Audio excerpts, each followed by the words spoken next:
It's 3 o'clock. It's January the 30th. The Board of Police Commission meeting is called to order. Recording in progress.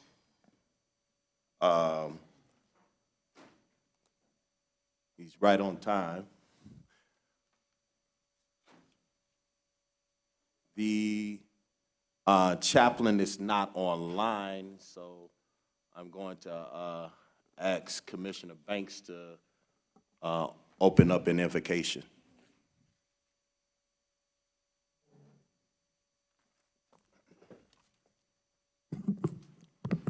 Yes, sir, Mr. Chair. Father, we thank you right now for allowing us to come into another day.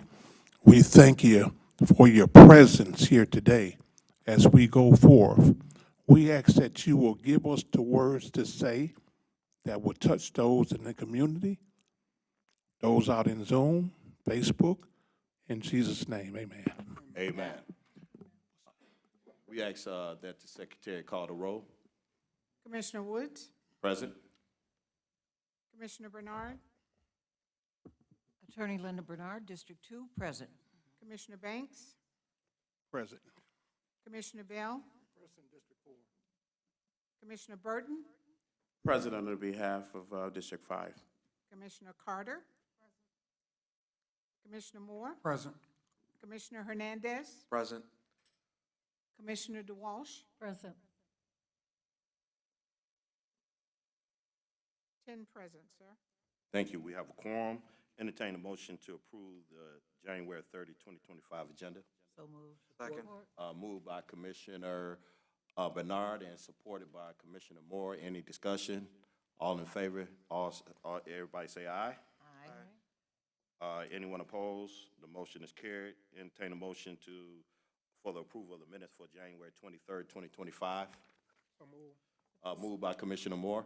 Second. Second by Commissioner Bernard. Any discussion? All in favor say aye. Aye. Anyone opposed? The motion is carried. Please introduce the BOPC staff and elected officials and so on and so forth.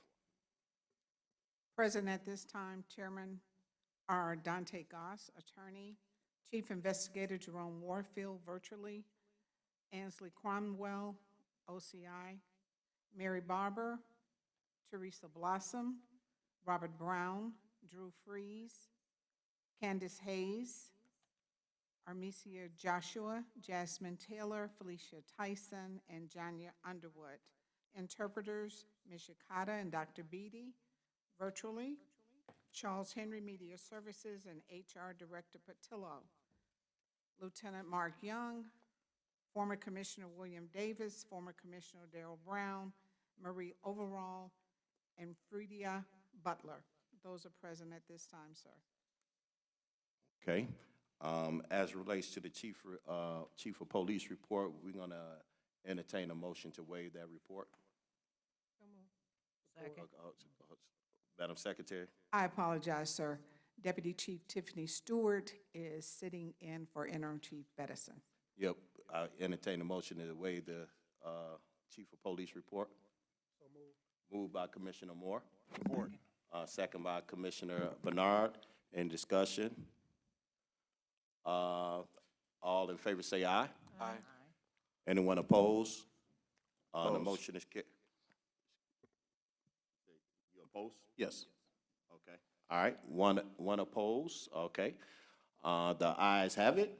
Let's move on. Let's go to oral communications. Mr. Chair, we have 5 speakers in person, 1 on Zoom. Mr. Landon will be first. After Mr. Landon, former Commissioner Darrell Brown, former Commissioner William Davis. How you have them doing it? They sit there? Yes, I'm sorry. Please come to the mic, state your name, and speak directly into the mic. Honorable Commissioners and Commission as a whole, my name is Rogelio Landin, President of the League of United Latin American Citizens. I was under the impression that this portion was going to come after the interviews, but let me just go ahead and say what I came to say, because I would have said it before or after. It is my sincere hope that as you deliberate over everyone, and I'm sure you have, all 5 candidates are qualified in their own right. But the one thing that came up in my understanding of one of the primary criteria is a relationship with community. And I would like to state that, to my knowledge, our acting interim chief, Todd Bettison, former deputy mayor of the city of Detroit, has that connectivity with community through that experience that only added to his previous experience on the force and going forward. I believe, and again, I don't know the other candidates, but I believe for Detroit that he would make the best person going forward to be chief, and encourage you to take all of that into consideration as you deliberate. I know that decision won't be made here. You're sending 3 candidates up to the mayor, but within the context of that, make sure that Todd Bettison is one of those 3. Thank you. Thank you. Next speaker. Let the record reflect that Commissioner Presley is present. You may be heard. Good afternoon. Good Honorable afternoon. Board. I'm former Police Commissioner Darrell Brown. I too have sat where you're sitting and having to make this decision when it was concerning with Chief White. And I'm here to speak on behalf of Interim Chief Todd Bettison. We all know that while we were on the board, we watched Chief ascend through the ranks of the Detroit Police Department through his service as a police officer and an assistant chief. Then went on to be the deputy mayor. One of the strongest points that he has exhibited is his relationship with our communities. You know, there's no one on here that, I've researched your people, there's no one on here that has the community background and the relationships with our communities that Chief Bettison has. Not only that, he has the respect and probably, and I'm pretty sure, the backing of his police department, his officers, with him coming up. So I would just urge you to really consider him as one of those 3 those names that you forward over to the mayor when you guys deliberate on that. Thank you. Thank you for your comments and thank you for your leadership. Next speaker.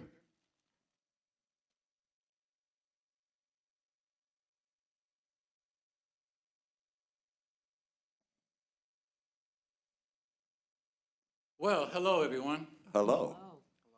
I'm here because, I'm just amazed that y'all still do not already have these televised live, because the whole city of Detroit is interested in what's going on today, right now. In fact, I've talked to City Council about getting y'all meetings televised live, and it sounds like they want to do that. As you know, I was a former elected police commissioner, and I think that y'all actually have too many candidates on y'all list. Y'all going to interview too many people. I think that you should not be interviewing people that's under investigation or they have internal reports on them. I think, I'm sure if I was on the board still, it would be an easy choice for me to make. Because I am a strong advocate for community involvement. Whoever the permanent chief should be someone who has strong community commitment, someone the community knows and respects. You may not always agree with that particular individual, but you could respect their position and understand where they're coming from. That's all I have to say for today. Thank you very much. Through the chair, Yes. I just want to just add that, Commissioner Bill Davis and Commissioner Darrell Brown is 2 great leaders here in the community that once served on this board, and 2 honorable men, just amazing leadership as far as what they offer to the board, years of experience, as well as the community. Those are the 2 greatest commissioners to ever serve on this board, and I'm honored to have served with both of them. Absolutely. Those are my 2 good friends. They got to catch up with Commissioner Presley, though. Go ahead. Hello, through the chair. This is for you, Woods. Last week when I was at the Board of Commission meeting, you said all the complaints I've been complaining about, that have been taken care of through OCI, that's not true. So like I said, I've been coming here almost, it's going on 2 years. So basically, everything that I've been discussing, you know, the intentions to conceal or hide evidence on crimes and wrongdoings, lying, all type of stuff, destroying evidence, manipulating information, everything I've been speaking about concerning what's been going on, falsifying reports from the beginning, from the 12th precinct, when she falsified reports to go to the prosecutor to get a search warrant when they came into my house illegally. But everything I've been speaking about is not acceptable when you said it's been taken care of, and that's not the truth. So on record, it's not, what you said was a lie. And see, and the issue is, I understand what's going on today, and I respect that, due process. But when you put somebody in this position, that person should have integrity, have ties to the community, and be very transparent.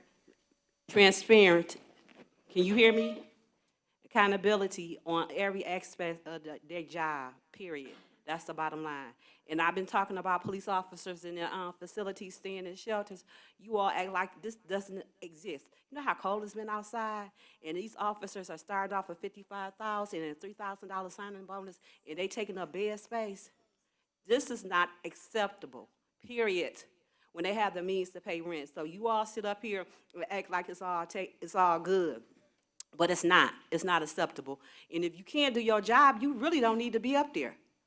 Thank you very much and have a good day. Thank you. Have a nice day. Next speaker. Our next speaker will be Ms. Fredia Butler. After Ms. Butler, it will be Stephen Grady Muhammad and Pastor Mo, and then we'll go into Zoom. I think you had a couple others, Bishop Ellis and Niggas Vu and all those. You know, did y'all turn in cards? Okay. All right. Go ahead. Ms. Butler, how you doing? Well, thank you. Good afternoon, Commissioners. Good afternoon. As I stated January 20th, we are in for some dark times. Project 2025, and I passed out hundreds of copies, is now being implemented. I am very concerned for our Black and brown young men. Mr. Trump has already informed the police how to treat them. He still believes the story about the 5 young Black men in New York. Officers who shouldn't be police officers are going to use the old justification to kill and say, "I thought he had a weapon." We have heard that phrase too many times. When that happens, I hope you will not be intimidated and do what is just. Commissioner Woods, you told me what you are doing in our schools. We need more men to get involved and become mentors and model behavior of being a man. Many students have not been taught our history in their homes and are not being taught our true history in our schools. We all must show up and do something. We will not regress. Thank you. Thank you so much. Next speaker.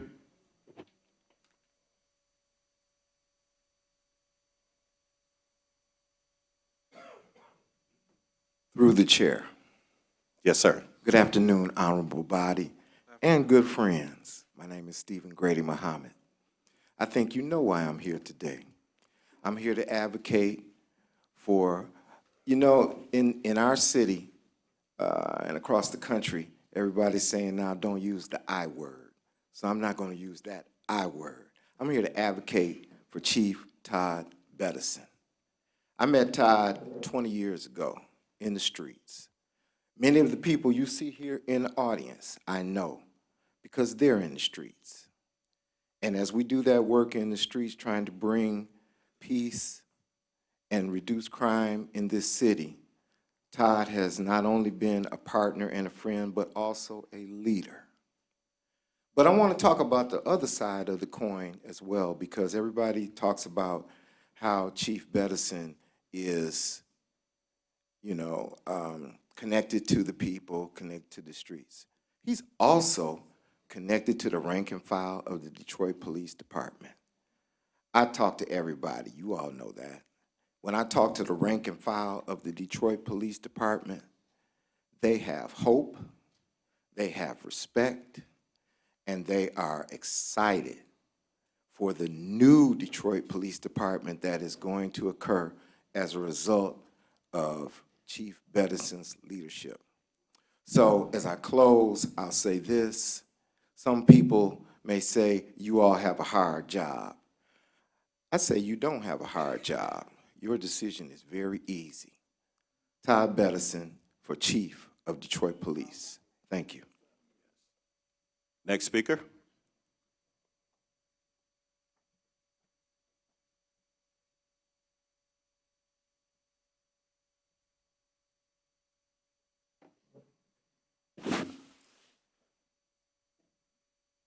What up, though?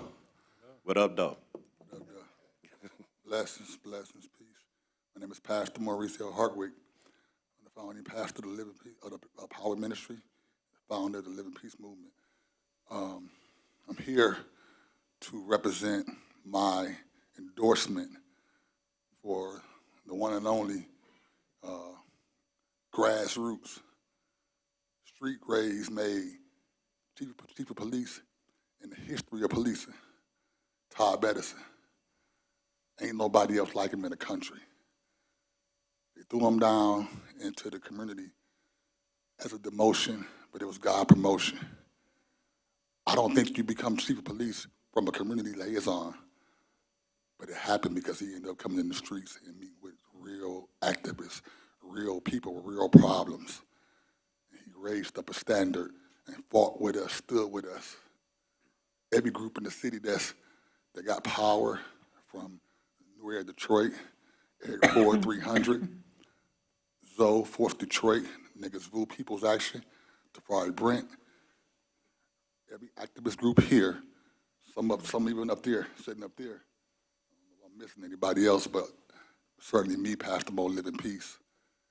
We all stood toe-to-toe with this man and fought many, many battles in this city for the poor, the underserved, murdered children, caskets dropped. I done watched this man pay for funerals out of his own pocket, put a mother who was shot, left 8 kids, help him put him in the house out of his own pocket. I done watched people talk down on him from up top, afraid of his power, and he stood like a champ and took it for the team. Do it for the police department. He cried blue, but he bleed Detroit. That is our chief. That is our man. We ain't messing with nobody else. Let's go. Thank you very kindly. Next speaker. Thank you, Mr. Chair. Our next 3 speakers will be Bishop Ellis, Dewan Zoe, and please excuse my mispronunciation of your name, Nigas Ve or Vu.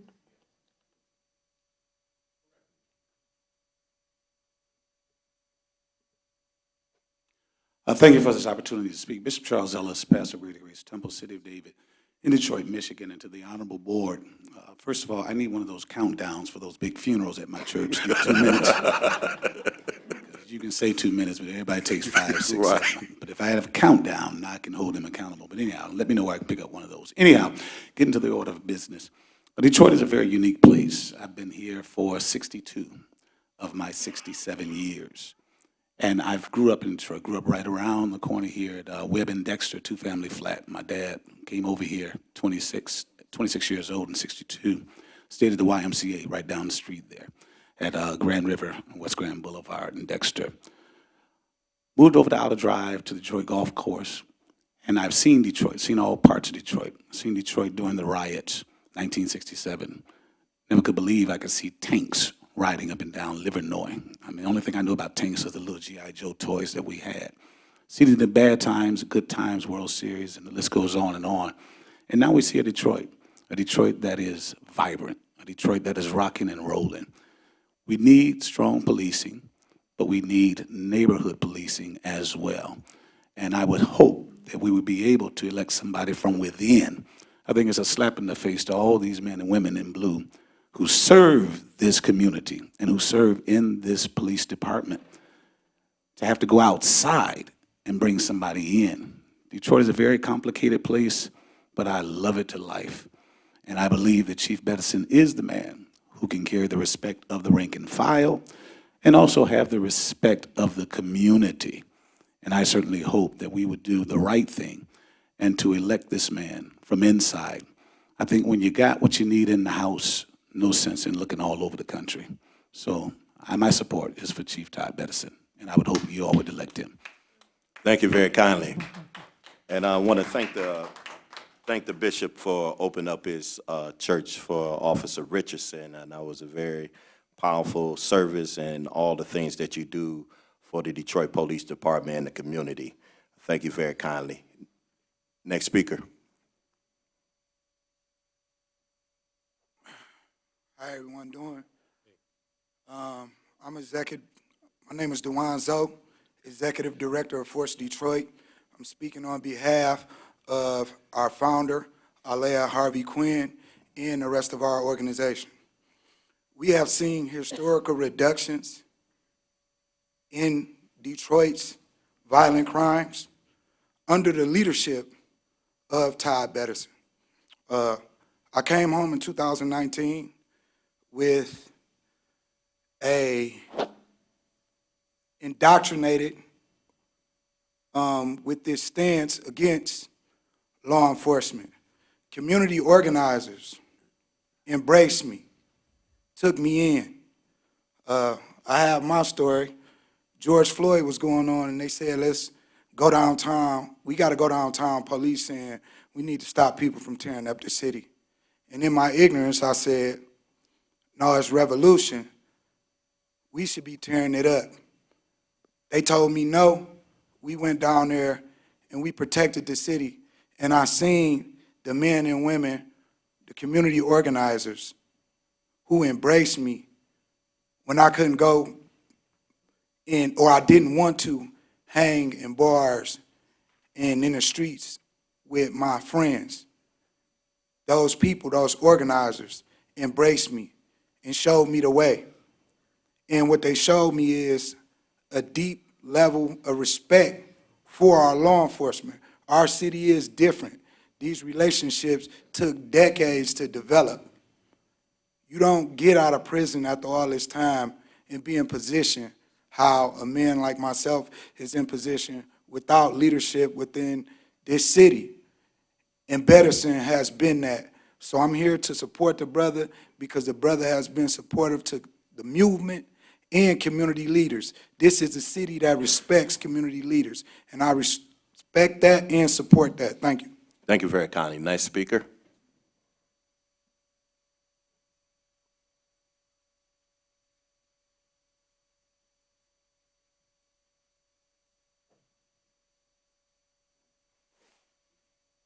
Hey, peace and love. Peace and love. Good.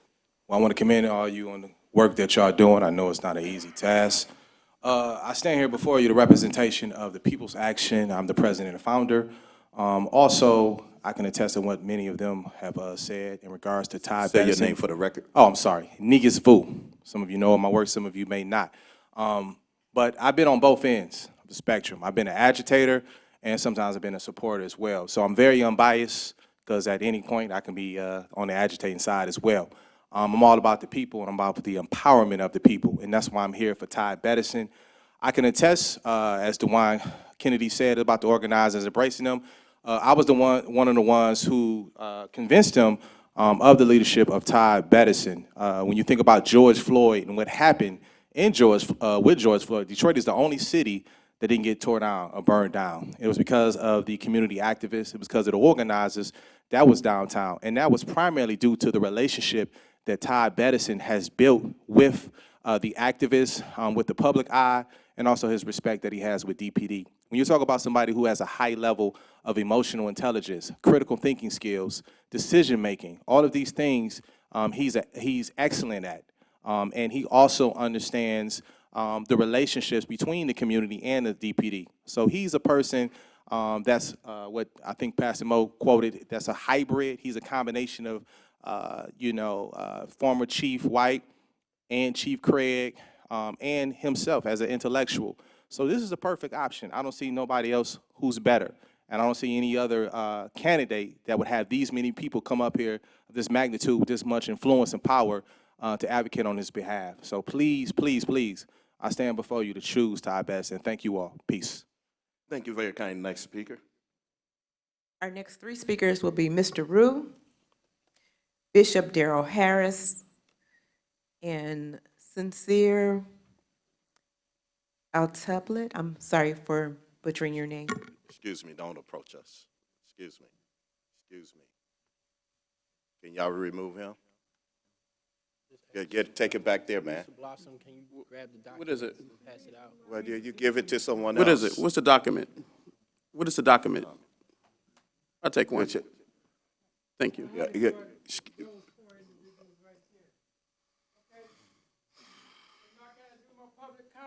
Yes, you may be heard. I'd like to welcome all y'all to my. Have a seat, sir, and speak in the mic, please. Speak in the mic, do I gotta speak in the mic? I can talk loud enough. Welcome Yeah. to my house. Yeah.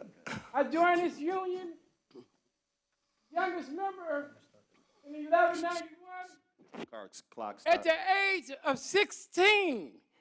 My first take-home check was $2,653.1984.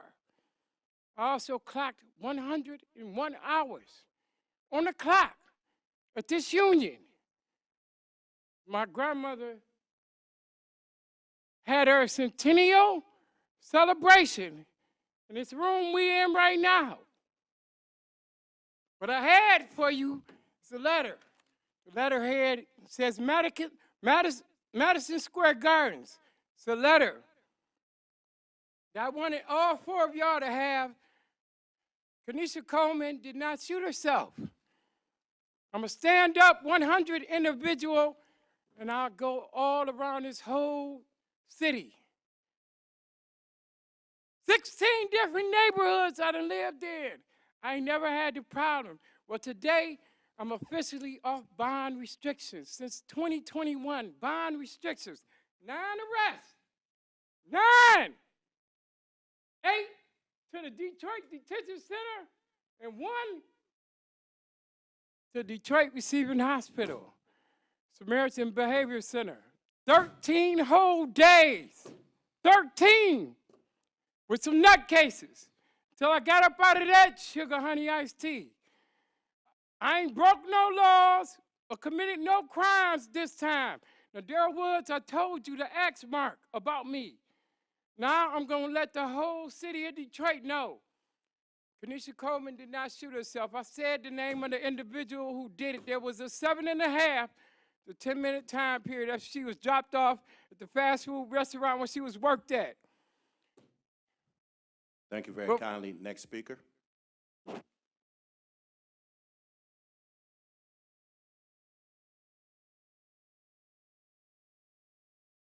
I'm not appreciative of how the cards fell that I came behind that powerful. Bishop Darrell Harris, I'm with the Faith-Based Coalition, the City of Detroit, and also with Ceasefire Detroit. Speak into your microphone, please. Oh, I'm sorry. Bishop Darrell Harris with Faith-Based Coalition of Detroit and also with Ceasefire Detroit. I just want to take just a couple of seconds, if possible, to draw our attention and our memory back to the year 2020. Myself and a few other persons that are even in this room stood at 1301 3rd Street, surrounded by a mob of people, standing there with all metal objects and throwing things and declaring that they be shown respect.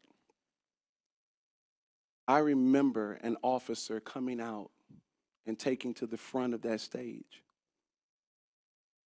And as he stood there, deliberating what to do, he took to a knee. And when he took to a knee, every one of the mob members that were there also took a knee. But more powerful than that from this officer was to see him when he was questioned by news reporters on why he did it. He said these words: because it was the right thing to do. I think we need someone in this position that will do things because it's the right thing to do. And that is why my advocacy is for Chief Todd Bedison. Thank you all. Thank you, sir. Next speaker.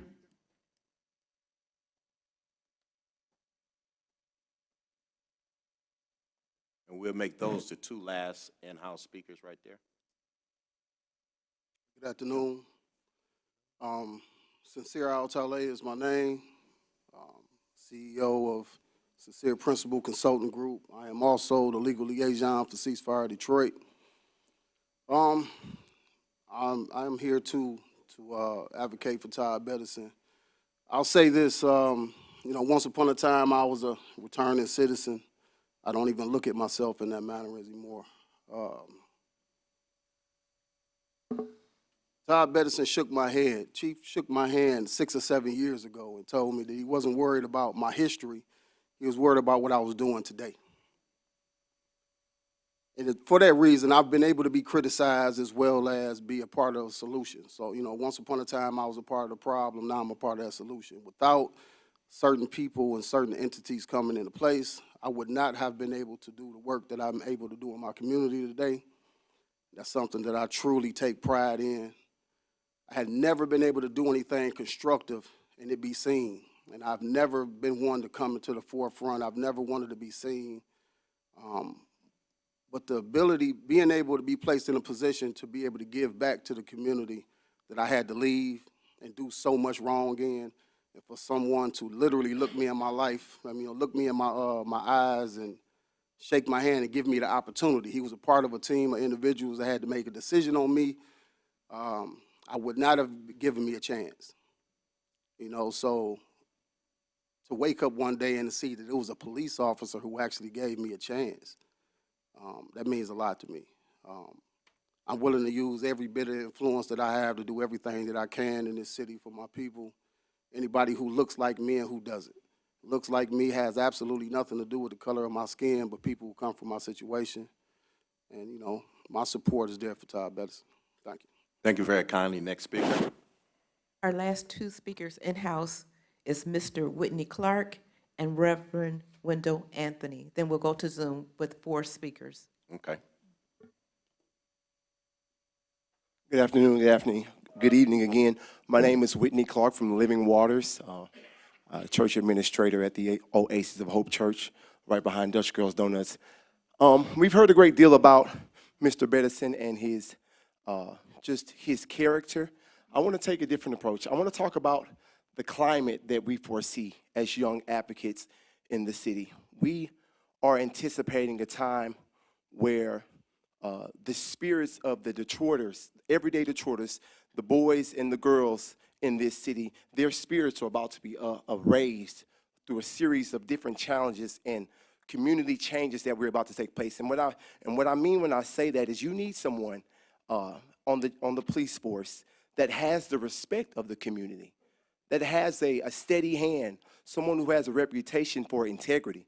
And I'll tell you a couple of times, in this city, we're all well aware of the fact that, the way that you're treated sometimes is contingent upon your last name. But I can tell you that I'm not someone with a high name recognition, and Todd Bedison has always been professional and kind and courteous. And those are the things that you need, not only in an individual, but in the climate that we foresee ourselves coming to.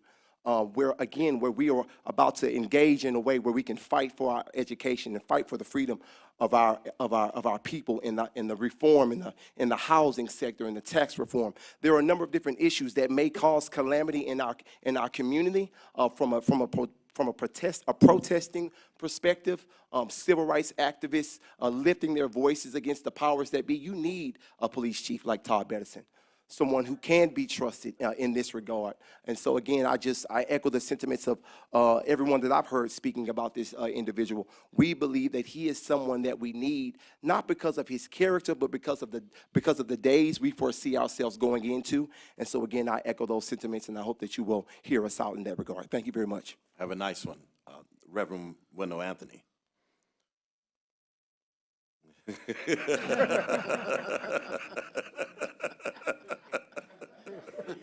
Let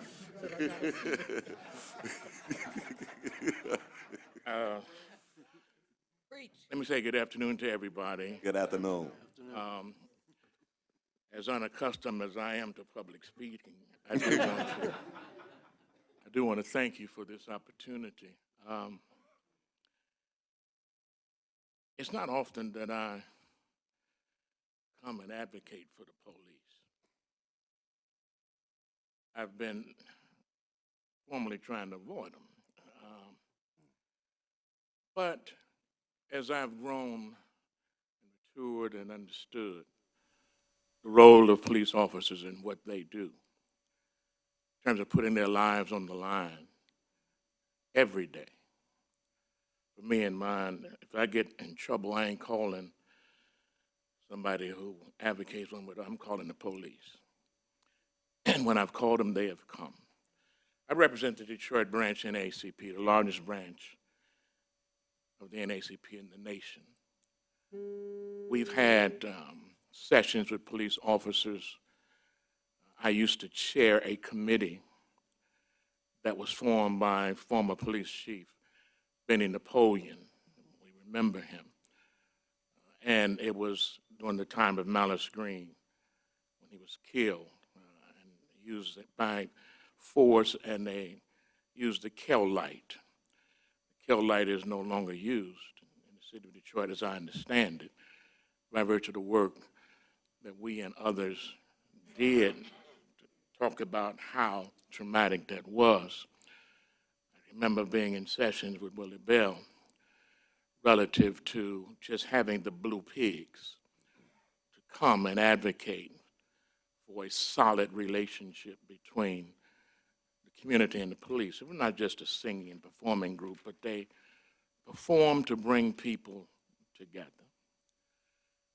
Todd Bedison brings people together.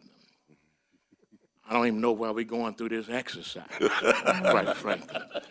But I know there is a process, and I respect it.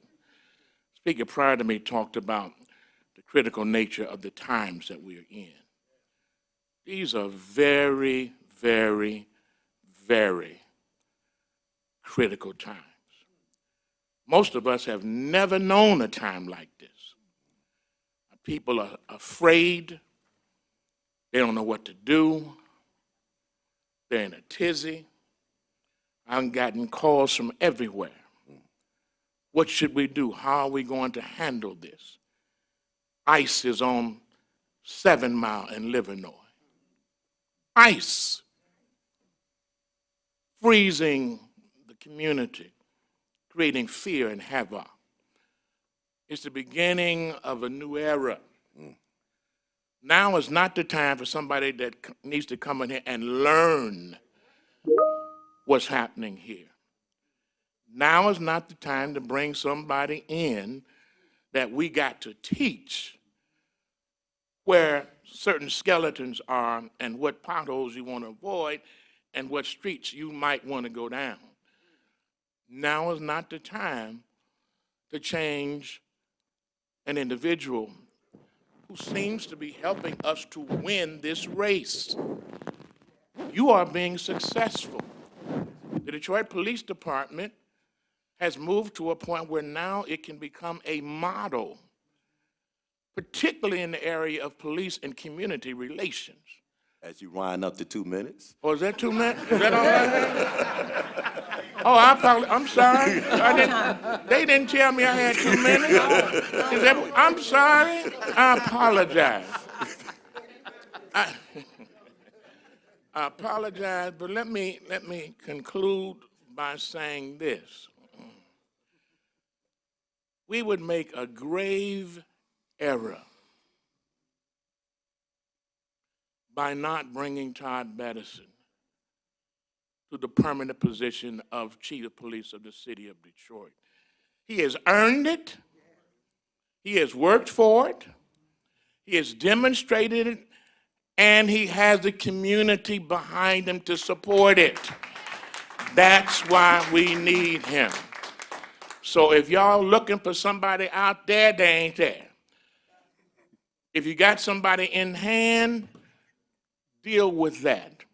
We'd rather have Todd Bettison and make a little stumbling than to get somebody else and do a whole lot of tumbling relative to the police and community that we're involved in. So let the word go forth. When I leave here, I'm saying I know they made the right decision. And that's Todd Bettison for police chief of the city of Detroit. Thanking you for the 2 minutes that you gave me. You're welcome. Let's go online. Mr. Chair, now we're going to go into Zoom. Our first speaker is Ms. Tara Brown. After Ms. Brown, it'll be Robert Polinsky and Ms. Betty Varner, and then we'll have the last speaker, Scotty Bowman. Thank you. Ms. Tyra Brown, you may be heard. Good evening, Commission. Good evening. This is a really important decision you all are making. We need a police chief that knows how to be transparent, competent, experienced, and as Reverend Anthony just said, we don't need somebody that has to come in here and be taught. I'm not advocating in particularly for anyone. I don't really know Todd Bettison. What I do know is we need to pay attention with the way that the person that is hired engages with the community, because right now there are some big things going on. Right now, again, as Reverend Anthony pointed out, ICE is everywhere. They are in neighborhoods where I don't feel like they belong anywhere, but they're especially in neighborhoods where they don't belong. And what we also need to consider is there are Black Latino people in Southwest Detroit. So even if it's not a you problem, it is a you problem. Our people are over there. Black and brown people are our people. And again, they have to be protected, and we need a police chief that's fully prepared to deal with the good and the bad of what is going to become of them infiltrating our neighborhoods. Because once they feel like they've rounded them up in Southwest, then they're going to be rounding up people that they are not here to round up. Again, we also need to do things decent and in order, and we need to hire a police chief that's going to do that. We've seen what happens when we pluck police chiefs out of other communities. There are things that went well, and then there were things that went not so well. So again, this is a serious decision. I hope there's been a better job of screening candidates for this position than there were for the secretary position. Thank God you all found somebody, because those first batch of candidates were a disaster. So again, if that's what you all have done with this, maybe it is time to look within. But whoever you decide, make sure that they are competent, experienced, and prepared to work with Detroit. Thank you. Thank you so much. Next speaker.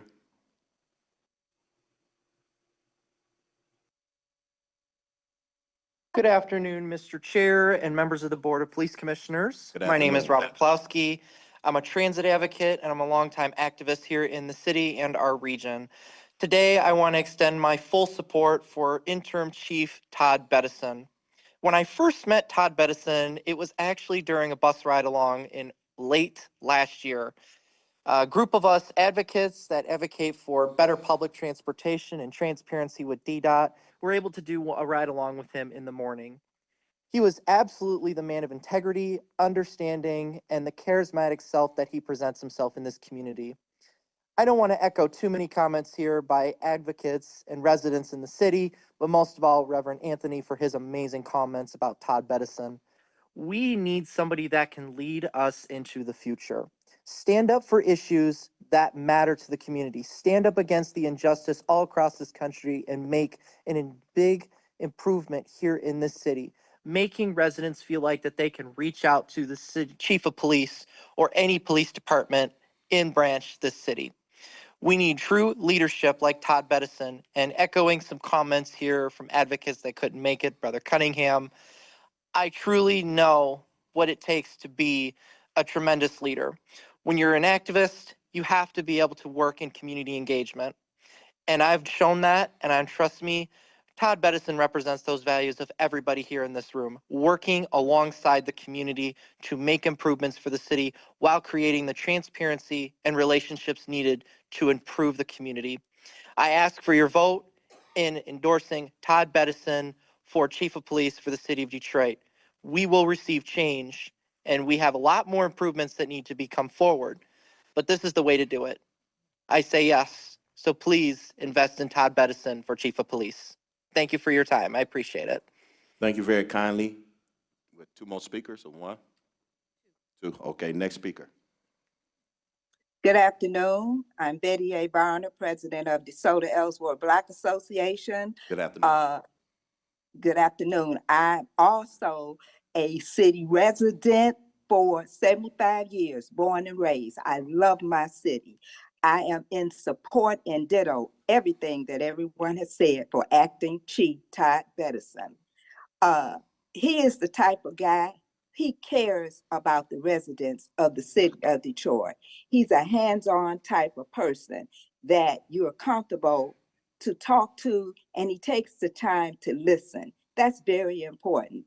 He probably don't remember me, but I remember him. I am really part of the Detroit Citizens Police Academy Alumni Association. I'm not active now because of my health, but I remember when Acting Chief Todd Bettison, he would attend our meetings and he would be doing the same thing, helping us to be supportive of the police department, listening to concerns and being a hands-on type of person that we could talk to. He's been our deputy mayor, doing the same thing, talking to the people, being a hands-on type of person. He's a man of his word. These are the type of characters, the characteristics that we need for a chief. And it was very inspirational for me to hear today that the officers, they love him and care about the chief and respect him. I am in support of him being our next chief. I yield my time. Thank you. Thank you. Final speaker.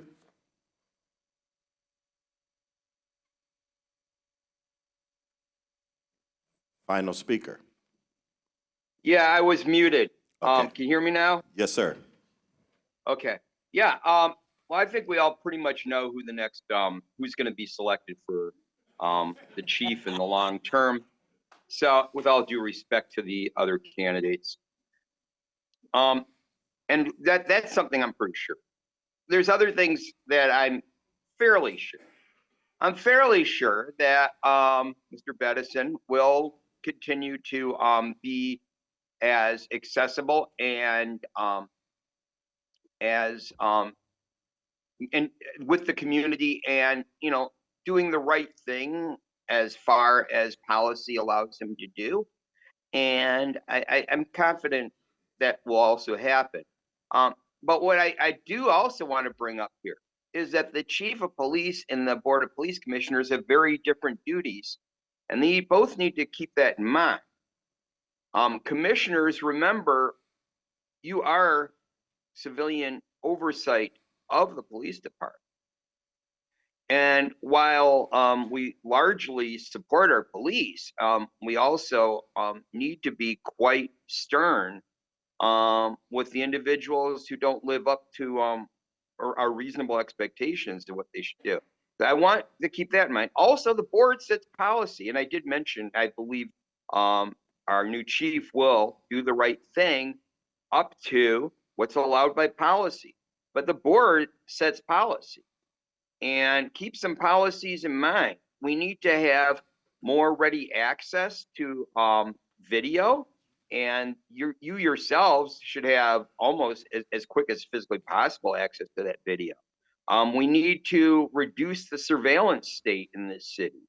We need to not have so much invasive technology on people's private lives. So thank you for your time. Thank you very much. We're going to go to the secretary report. The report this afternoon, sir, are the announcements. The weekly report, OCI report, is in your binder for today, and the announcements of the upcoming events are as follows. Next board meeting is next Thursday, February 6th, 3:00 p.m. at Detroit Public Safety Headquarters.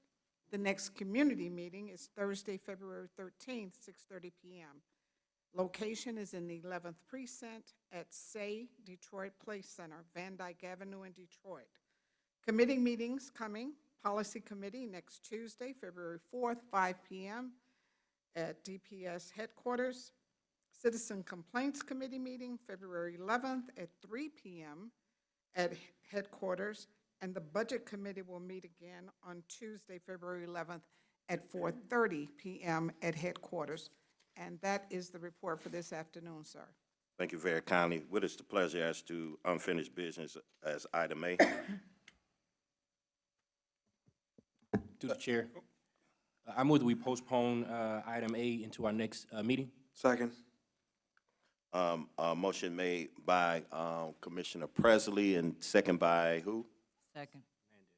Commissioner Hernandez. Any discussion? All in favor say aye. Aye. Anyone opposed? The motion is carried.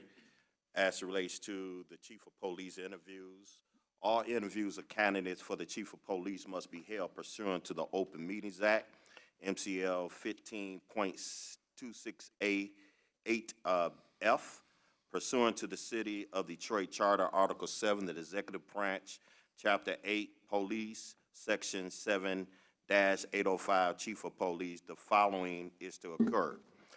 The Board of Police Commissioners shall conduct a professional search with an executive search firm to identify candidates for Chief of Police and to provide the mayor a list of 3 qualified candidates. TJS Staffing Services have identified, or TJ Adams Staffing Services have identified candidates as announced at last week's meeting and are listed on today's agenda. Mr. Tom Adams and TJ Staffing Services staff are present today to assist with this interview process. Pursuant to the Open Meetings Act, MCL 15.268F, all interviews of candidates for the Chief of Police must be held in open session. Interviews are being held in today's open session. Support material, instructions, and guidelines for the interview process have been received by all commissioners in advance of this meeting. Commissioners will interview the selected candidates for Chief of Police and follow the instruction format of 1 question each, and appropriate relevant follow-up questions where applicable. After the interviews, pursuant to the City of Detroit Charter, Article 7, the Executive Branch, Chapter 8, Police, Section 7-805, Chief of Police, the board is to select the top 3 candidates as the board's qualified list of candidates. The final list of candidates' names will be adopted by the board in an open session, then submitted to the mayor for final consideration. We will turn this portion now over to the chair of the Personnel and Training Committee, and as he would, I will go to Mr. Adams, and we'll start he can go get our first candidate, and then the question portion will be turned over to the chair of the Personnel and Training Committee, Commissioner Hernandez. Mr. Adams? Mr. Chair, thank you very much. First of all, I appreciate the opportunity of this commission giving us the ability to be able to provide the candidates for the search, being our 3rd run here, having provided Chief Craig as well as Chief White to this organization. So I thank you very much. Our first candidate is ready to come in. Ms. Bowman? And our first candidate is Interim Chief Todd Bettison. And I bring your attention to the presentation book that you have here. We have all the information about them, including a summary, so I'll forego giving any type of summary. But I would state to you that in reading this book, you should pay close attention to not only the 90-day plan that each has presented, but you should pay attention to the personal profile, because that gives you in detailed knowledge as to how each person functions and gets their job done. So with that, I'll turn this over to Mr. Hernandez, and welcome Mr. Bettis, Chief Bettis, and he will continue the rest of the questioning. Thank you so much, sir. Before we begin, I'll remind my fellow commissioners you have received instruction prior to this as to how we'll conduct these interviews.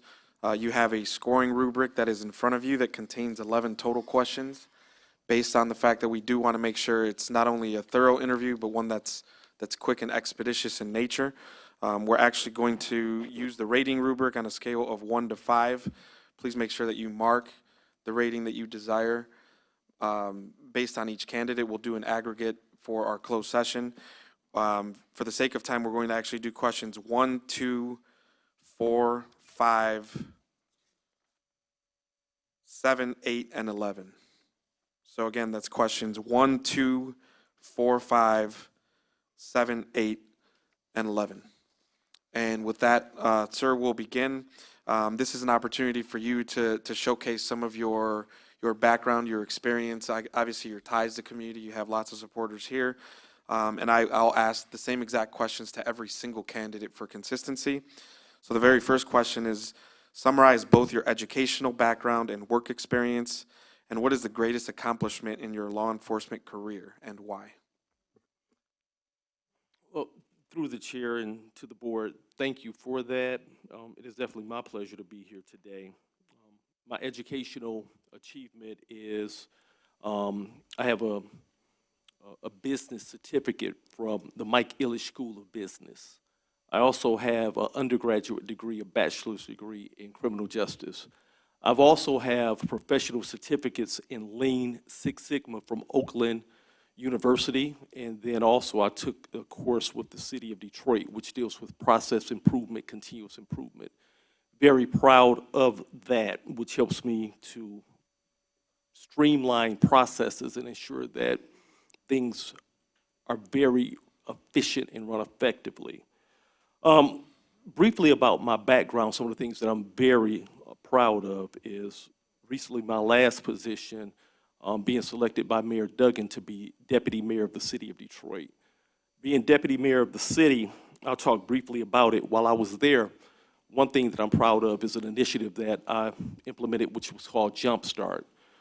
Having a police background, served over 27 years with the police department and law enforcement, but being able to go over to City Hall and learn some new skills with the initiative Jumpstart, it allowed me to create a program using American Rescue Plan Act dollars where we targeted long-term unemployed Detroiters who had been unemployed for 6 months or more.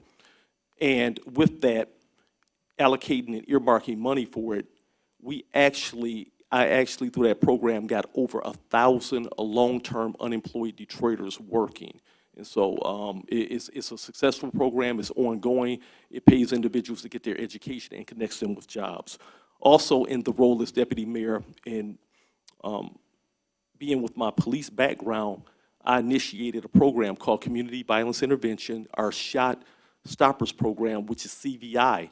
And that program, we were able to select the most violent areas in the city of Detroit, 3 to 5 square miles, and we put out a NOFA, a Notice of Funding Opportunity Availability, where they bid it. We got 25 applications, 6 groups were ultimately selected, and I can tell you that it has been successful. We put metrics to it, and in those areas, they have lowered crime, and all 6 groups at one point in time have gotten awards. And what I mean by that is, on the east side of Detroit, for example, just the past quarter, Detroit Friends and Family lowered homicides and non-fatal shootings by 80%, beating the citywide trend. Force Detroit has lowered in their area up to 73%, which has contributed to the overall reduction in violence.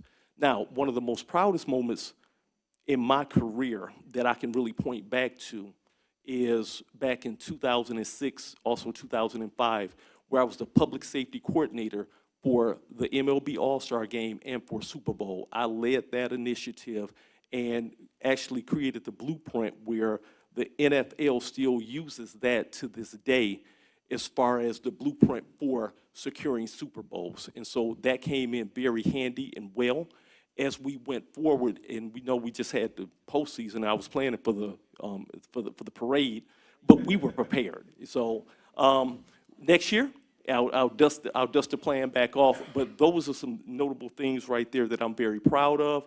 Being deputy mayor, I will tell you that I directly ran programs. I know a lot of people saw me out there cutting ribbons with Motor City Match, but I ran programs. The fire department was a direct report.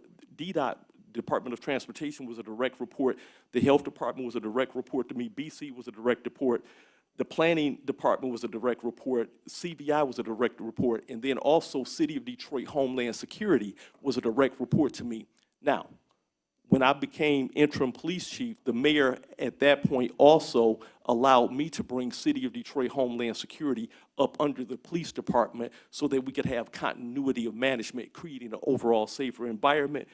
My overall budget of managing those budgets is $455 million. So I've managed big budgets. I've helped cut overtime at the fire department from an HR standpoint, helped hire additional firefighters, and did a lot of hiring with DDOT as well, improving that system too. At this point, I'll close, and I'm ready for the next question or follow-up question, sir. And let the record reflect that Commissioner Smith is present too. I forgot to put that on the record. Thank you. Thank you, sir, and thank you for that answer. The next few questions we'll ask that we keep answers concise to 3 to 4 minutes. It's regarding police reform and innovation.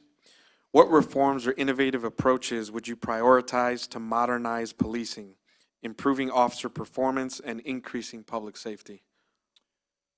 One of the great things about DPD and actually going through a consent decree is model policies and practices. So I look at the Detroit Police Department and have been here along the ride, like I did 27 years. And many of the things that we already have in place, we're so far ahead of other departments. But one of the things that I wanted to do is, it's not just good enough to have police reform in the city of Detroit or the best practices in the city, because our residents not only live in the city, but they go across borders as well. So one of the first priorities that I made as coming back as interim police chief is wanted to uplift that platform and support police reform on a statewide level. And I actually published an op-ed supporting police reform. I actually call it professionalizing the profession.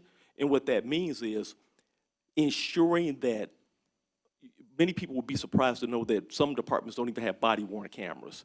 It should be mandated that all police departments have body-worn cameras, but also that the legislatures and the lawmakers that make that mandate a reality, they also issue funds to those departments so that they can support the data storage, because it's a big cost with it.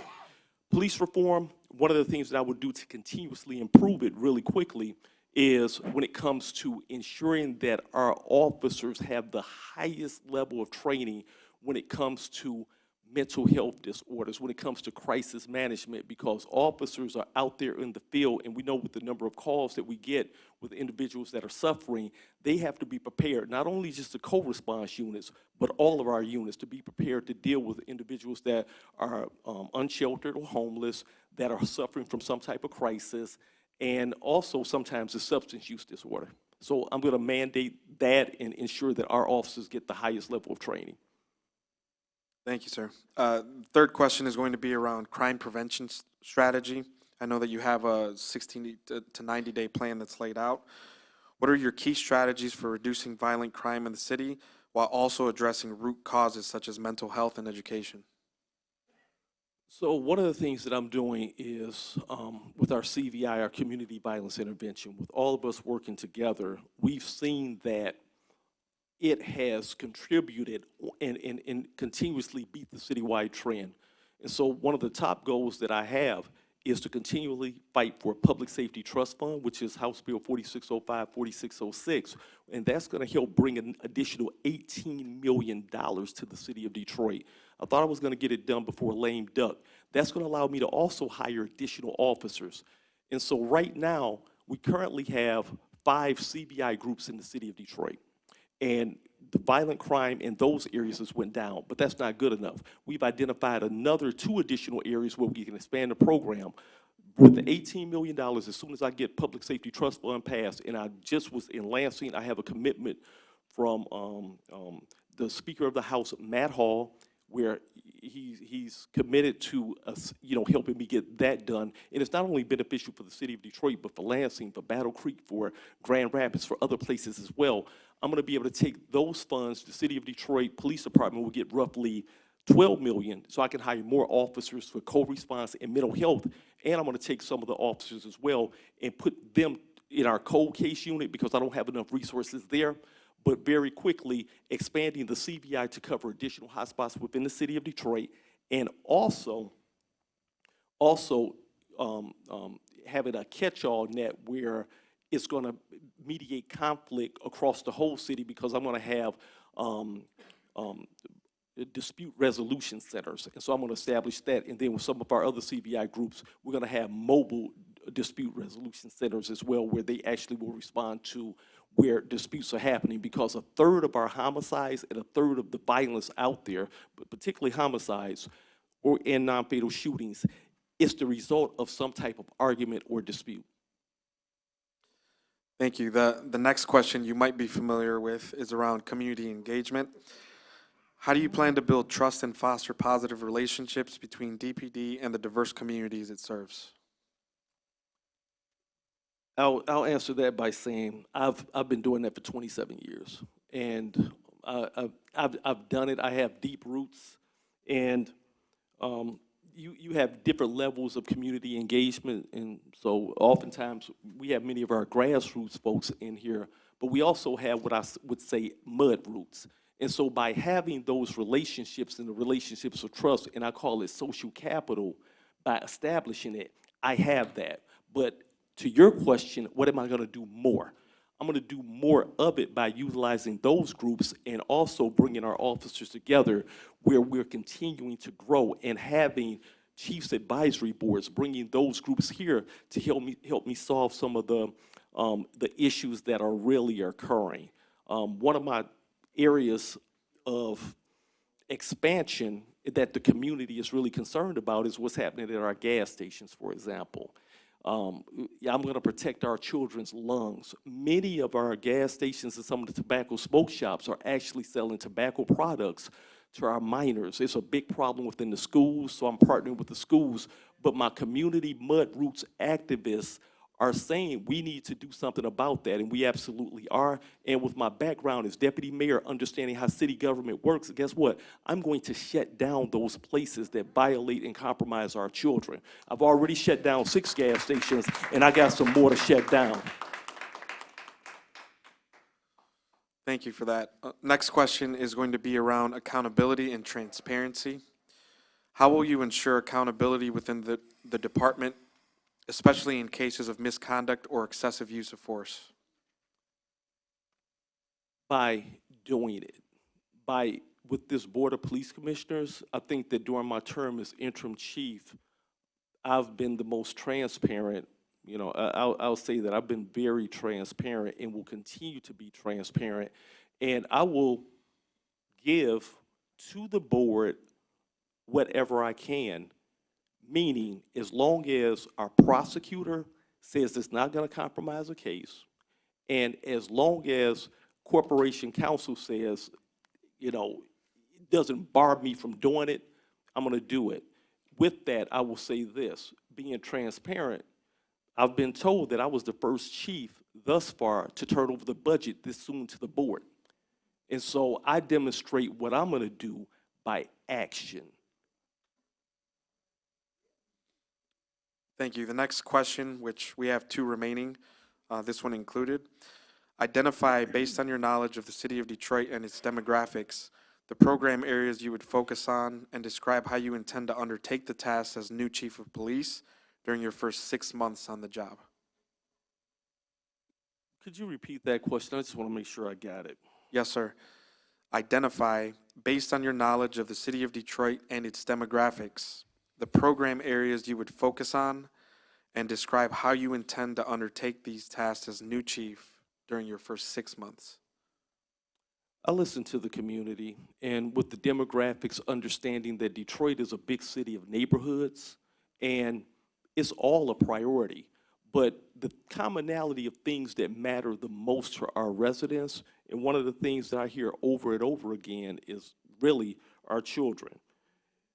When it comes to the city of Detroit, I don't know why Michigan is always so high when it comes to human trafficking. I just had a conversation with the special agent in charge of the FBI. One of the things that I'm doing and I'm going to be big on is collaboration, because when we talk about resources, I'm going to bring in and invite everyone in. I'm talking about whether it's the FBI, the ATF, our local, our state partners, to be able to help with that so that we can protect our children and we can protect the residents of the city of Detroit. But human trafficking, missing persons, and sextortion are my main priorities of protecting our children. I already have been meeting with Dr. Beatty. I have an MOU that we're working through right now where it's going to be between the City of Detroit Police Department, Detroit Public Schools, and so working collaboratively together. Many folks don't know what sextortion means per se, but it's something that's very detrimental to our kids, where they will target our youth, get them to send a picture that's compromising, and then start to blackmail them.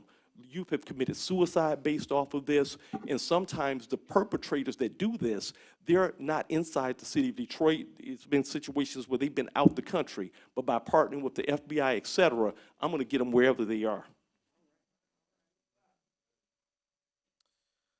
All right, the last question is around crisis management. What experiences have you had managing crises, such as large-scale demonstrations, natural disasters, or incidents of mass violence, and how did you handle them? I'm glad you asked that right there. During my career, had an opportunity to experience a whole lot.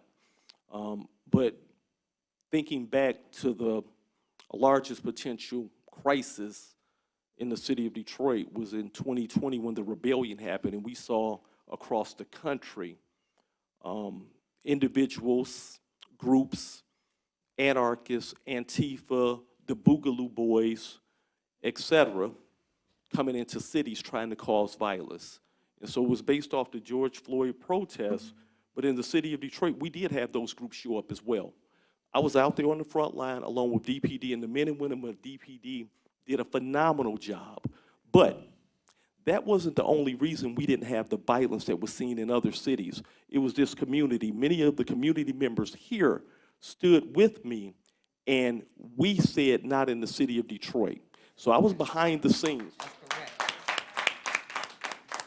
I was behind the scenes leading, not out front per se, but one of the things that I did, which took an act of courage to keep the peace, is I was the first law enforcement officer in the nation to take a knee. And that helped quell the violence. It creates that trust. And many of the community groups and leaders here, Detroit 300, Force Detroit, others, Reverend Wendell Anthony, Reverend Charles Williams Anand, we had press conferences every day managing that crisis, along with Pastor Mo and others, saying, Detroit, don't get involved. The other folks didn't check in with us, and we're not gonna have this in Detroit. Now, we support freedom to protest, and I gotta say, Commissioner Willie Burton was there, and you helped out as well, sir, but we kept our city safe. So I'm prepared. I did Super Bowl, just had these other major events where I called Oakland County Sheriff, Macomb County Sheriff, I called Sheriff Bouchard, I called Sheriff Anthony Wickham, and I said, hey, we just saw a crisis event that happened New Year's in Las Vegas and in New Orleans, where terrorist event happened and they ran over folks in order to target Hartman, because the eyes of America was looking at us during Ford Field with our Lions run. I had them send additional resources to target hardened areas to keep our fans and our Detroiters safe without compromising resources within the neighborhood. So they sent me things, they sent resources, FBI, Oakland County Sheriff, Macomb County Sheriff, they sent me all the resources that I needed to keep the citizens safe. So collaboration is the key, and with me, if I'm lucky enough and you all see fit for me to be the chief of police, collaboration will continue, and I will continue to bring additional resources to this city. Thank you, sir. At this time, obviously, thank you for your interest. It goes without saying. Thank you for your commitment and your work. We'll leave the floor to you in case you wanted to add anything to wrap up this portion of the interview. Feel free to add whatever it is that you might see fit.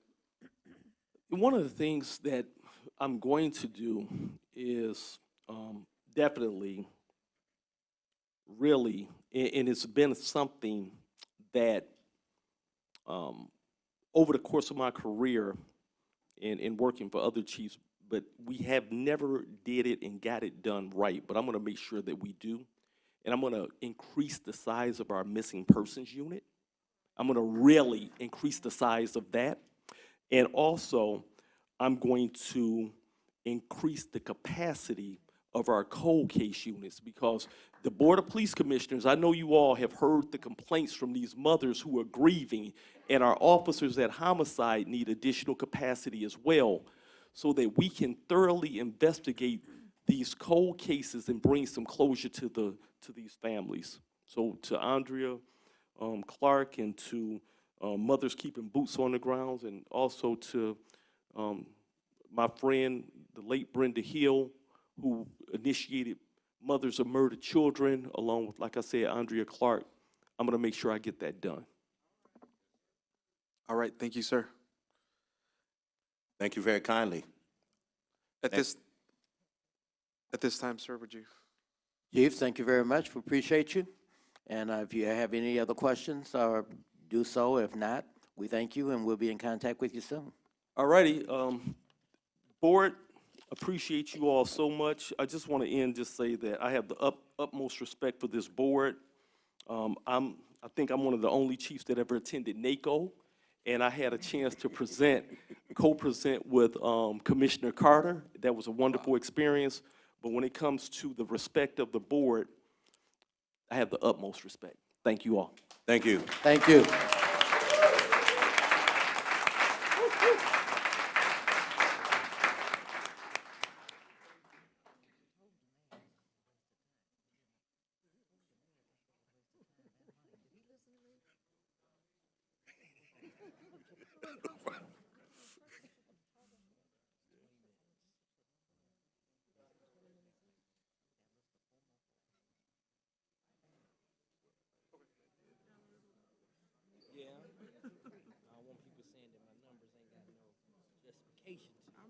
We are transitioning, and we do have 4 other candidates that are going to be presented. So for those of you that are interested in staying, we're just giving each candidate an opportunity to leave so they don't run into each other as they come through.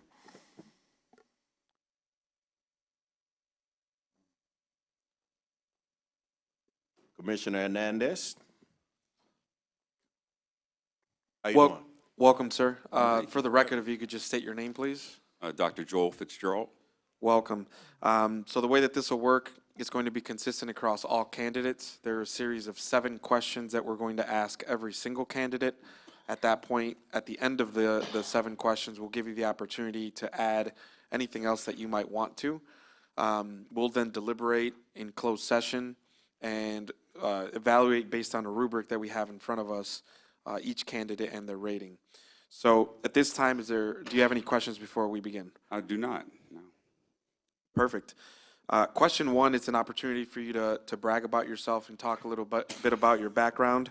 Please summarize both your educational background and work experience, and what is your greatest accomplishment that you've achieved in your law enforcement career? So I'll start off by saying Detroit's a phenomenal city. It's phenomenal in many ways, but I'll tell you this to really connect with the commission and the folks in the audience. You've got an interim police commissioner here who does a great job. So that goes without saying. I'm here to interview for the job. I'm definitely interested, and I very much want the job, but understand that much like in 2021 when the Lions traded Matt Stafford to obtain, Jared Goff and a number of picks, you saw the team go from great to outstanding. And I think when you look at succession planning and you look at putting people in great positions, you also want to bring fresh eyes and ears in. You want to have people that have seen different things, have done different things, have been outside of the organization, and can look at things with a fresh perspective. I've been a police chief for 15 years in 5 different places, first black police chief in every place I've been. I understand the dynamic of major cities. I've worked in a major city with over 900,000 people. And drove crime down prior to COVID. I have a PhD, bachelor's degree, obviously a master's degree in business administration and public administration, and I've gone to FBI Academy for major city chiefs. I've sponsored other chiefs and taught and mentored other chiefs in the country. And I think Detroit offers a fine and outstanding opportunity to not only develop its staff further, but to take this great organization to outstanding.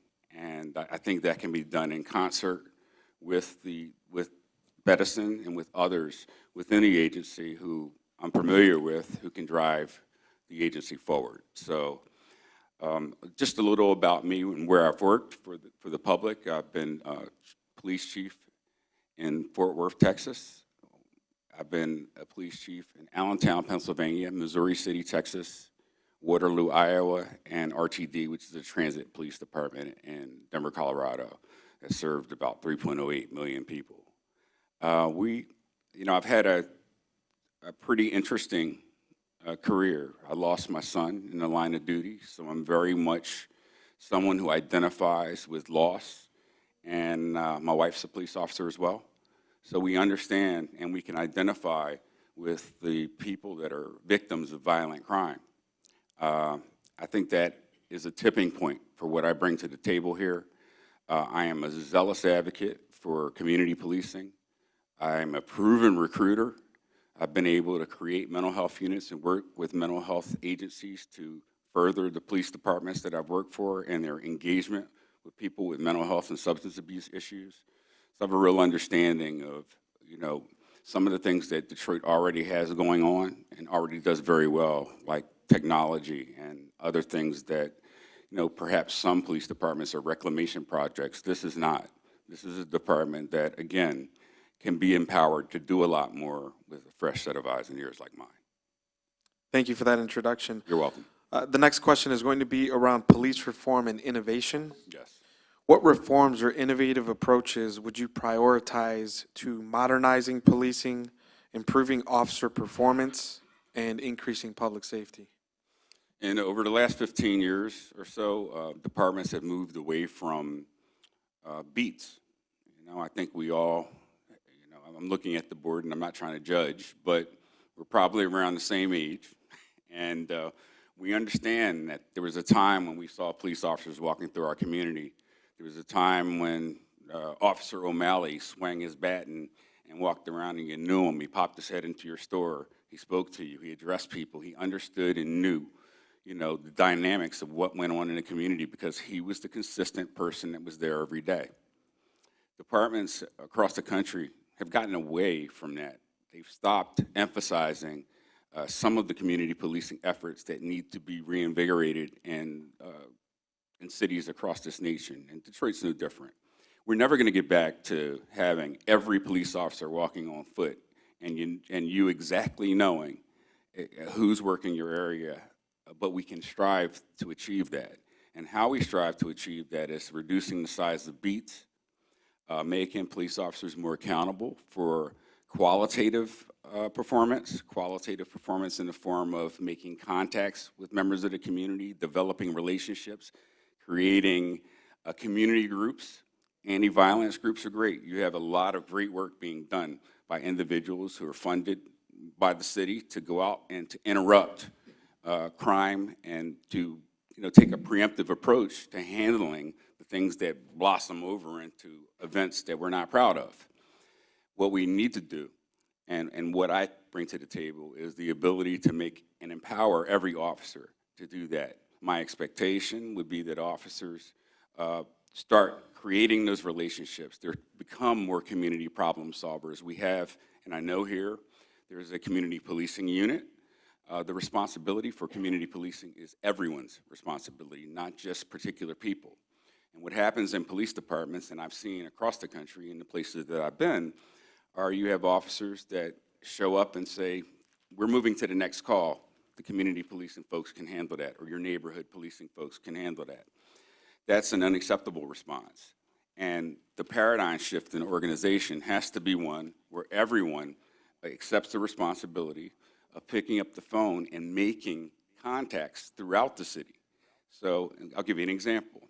The contacts throughout the city should be, if there's a problem, let's say with a water main break, and the water main break leads to an infrastructure problem because your potholes are growing. Well, when a neighbor's calling 10, 15 times about the same issue, and the police officer shows up, the police officer should be able to pick up the phone, call someone in another city department, and get the ball rolling to get those things accomplished. We are the most frequently seen and contacted folks across the city. And when we empower our folks at the lowest levels of the organization to start solving problems, we start seeing folks really trust what we're doing. What we call it now is procedural justice. But people start trusting in the fact that our police officers are going to do their very best to solve the problems. And when they push that information up, when I come before the board here, I can share with the board, you know, what's going on in each and every area within the city. That way, when you go to community meetings or you're addressed or about problems, you have some answers, qualitative and quantitative, about what's going on in the areas that you represent. So I could go on forever, but in short, those are some of the substantive changes that I think you would you would be able to see take effect as the new police chief here in Detroit. Thank you. You're welcome. The next question is around crime prevention strategy. Sure. What are your key strategies for reducing violent crime in the city while also addressing root causes such as mental health and education? So that's a multi-pronged question, but what I'll tell you is, you know, there's great crime fighters everywhere. We understand that we can be a occupying presence in a community, or we can be people that help. And people that help come in on a precision-based, we come in a precision-based attack mode. And by that I mean we tackle the right people, we target the right folks, and we arrest the right people. And we provide help to those that need help. And again, you have juvenile crime that happens, and juvenile crime is a problem throughout the country, but we have to be mentors for those juveniles. And as part of that community policing and more neighborhood-oriented policing strategy that I mentioned before, we need to be building those relationships with the juveniles within the community so that they trust us, that they understand that they can have conversations with us. I was a young man growing up that had a pal, and I knew who my police officers and the pal were. So you were able to get mentorship and guidance. Those are things that are lacking, but there are also things that are low-hanging fruit items that can change easily. The crime fighting aspect of things, again, precision-based strategies based on where crime happens, what time they happen, and again, the right folks. You have infrastructure here within the city of Detroit that's fine infrastructure, I should say, with ShotSpotter, with other programs that help target those problematic areas. But I know there's a difference between the east and west sides of the city. There are subtle differences everywhere. And those subtle differences have to be attacked by, and continue to be attacked, because my understanding is that the precinct commanders have great latitude with making some decisions as far as how they tackle that crime. But again, tackling the crime in a really crime-focused manner has to be in total partnership with working with neighborhoods, working with communities to empower them to come back and start having block captains again. We need to be the people that introduce, hey, we want to talk, we hand out flyers in a neighborhood and say, we want to schedule a meeting if you don't have a block captain. Perhaps we start that conversation. We have a different duty and a different charge now in 2025. And if we want to be successful as a city, if Detroit wants to be successful as a city, we've got to change the way we've been conducting business. Some things work. Having community policing officers works. However, when we're not capitalizing or using or leveraging the entirety of our force to move in the same direction, that can lead to some slippage. And that's where I've spoken about moving from just great to outstanding. This department functions pretty well, but we can do better, and better should be expected. And better can be expected when you have experience and you understand that there are different ways of tackling crime in different communities across the city. I know also that there's a difference between how you handle things in the downtown area and how you handle them in neighborhoods. And sometimes your neighbors in neighborhoods feel underserved. We have to correct that, and the way that you correct it is having a better relationship with those folks in the neighborhood. There are 3 people in each beat or each sector that work those same areas every day. And consistency is a must. Consistency may lead us to even know who those people are that are working and what their cell phone numbers are, as opposed to having to dial 911 for every loud music call. Violent crime is something that, again, Detroit has a great program for violence interruption and initiatives that is working. That would continue. However, there would be a huge focus from the patrol aspect on developing those further relationships that help us get the intel that allow us to arrest the right folks, be in the right places, and solve the crimes that are outstanding. Great, thank you so much. You're welcome. You've touched on this next question, which is around community engagement. How do you plan to build trust and foster relationships between DPD and the diverse communities it serves? Well, and I can actually speak to that in Fort Worth and other cities where there was a divide, bringing in community members like yourselves, people interested in seeing the gap close between police officers and people in the community, business owners and such. What you need to do is start involving folks on panels and boards. When we have our hiring, how would you feel if you sat and interviewed a police officer for hire? Would you have a vested interest then in the fact that this officer provided the services that you expected when you sat on that board and helped hire him?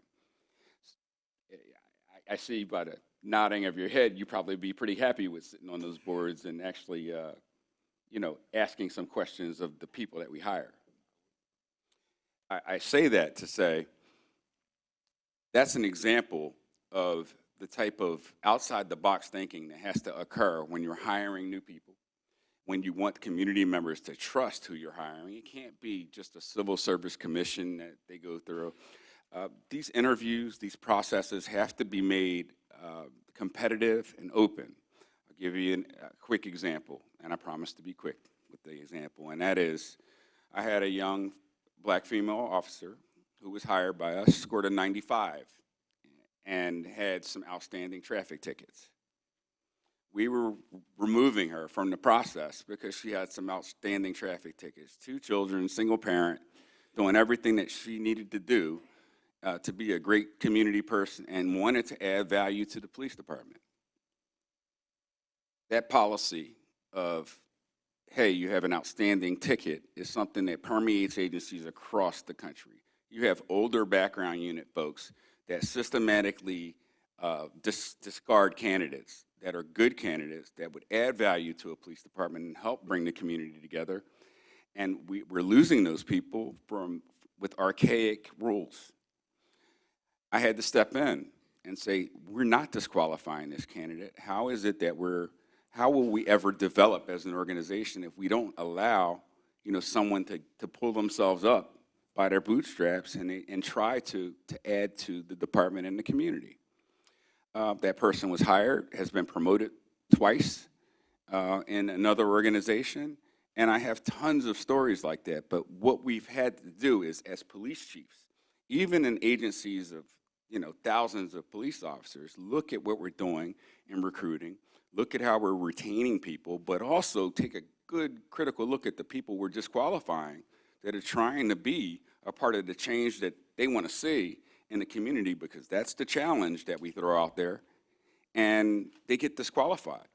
So we've proactive police chiefs now make it their business to have a whole group of command staff level officers looking at those disqualifications to ensure that we are giving people an opportunity to be great police officers and to be the folks that will lead in the future. That's one of the ways where the community can get involved. The community can be involved in some of the selection processes, and heck, I've even had situations where folks within the agency didn't feel like they could get promoted because they weren't in the right clique, right? So to fix that, we had to make sure that the groups that were doing the interviews were balanced. And you can't balance them racially, but what you can do is make sure they're reflective of the community that you serve. And having community members, again, makes that process more pure. So you saw some diversity within the ranks in the organization. You would see a little more input and caring about actual community members, because we all know that we're not just recruiting people from inner city Detroit. We're recruiting people from outside areas that may not walk, talk, or chew gum like us. Thank you. The next question is going to be around accountability and transparency. How will you ensure accountability within the department, especially in cases of misconduct or excessive use of force? Well, there needs to be a surety of punishment in cases where there's unnecessary and excess force. There can't be there's obviously progressive discipline exists in every organization. However, we need to be open and honest about what we're doing in the community to be able to give citizens the, well, I should say, to give people that we provide service to the feeling of trust and procedural justice that I mentioned earlier. They can't feel that way if they don't feel as if their problems, concerns, or complaints are taken seriously. When they feel that way, it's in a large degree to the fact that they're not seeing or hearing anything from our internal investigators, and they're not getting any feedback about what actually happened in a circumstance when a police officer does violate policy. One of the ways and means that I've used in the past that's been consistent with statute in other states is publishing some of the arbitration results so that I could point to the fact that this is what the police chief decided upon, this was the logic that we used to implement the discipline, and publish our disciplinary matrix. Make sure folks understand that if a particular rule, policy, or procedure is broken, that, hey, this may not exactly warrant, the type of disciplinary action that the public may think it warrants. But on the other end of the scale, when it does, you better be able to show the notes of testimony, to show in an arbitration that your police chief stood up and said, that's not consistent with the policies, procedures, rules, and regulations of this organization. I've done hundreds of arbitrations. So I've stood up the discipline that I've had to implement. But with that being said, it also changes the culture within the agency, because the good folks that are working every day, and I'm going to tell you that 99% of the police officers in the organization every day are doing great work. But that 1% that never sees the chief take any action, they never see the chief take any action on, when I ask them to go and do the things that need to be done in the different parts of the city that I talked about earlier, it doesn't get done because there's no trust even internally, when there's no surety that you're going to be treated with internal procedural justice.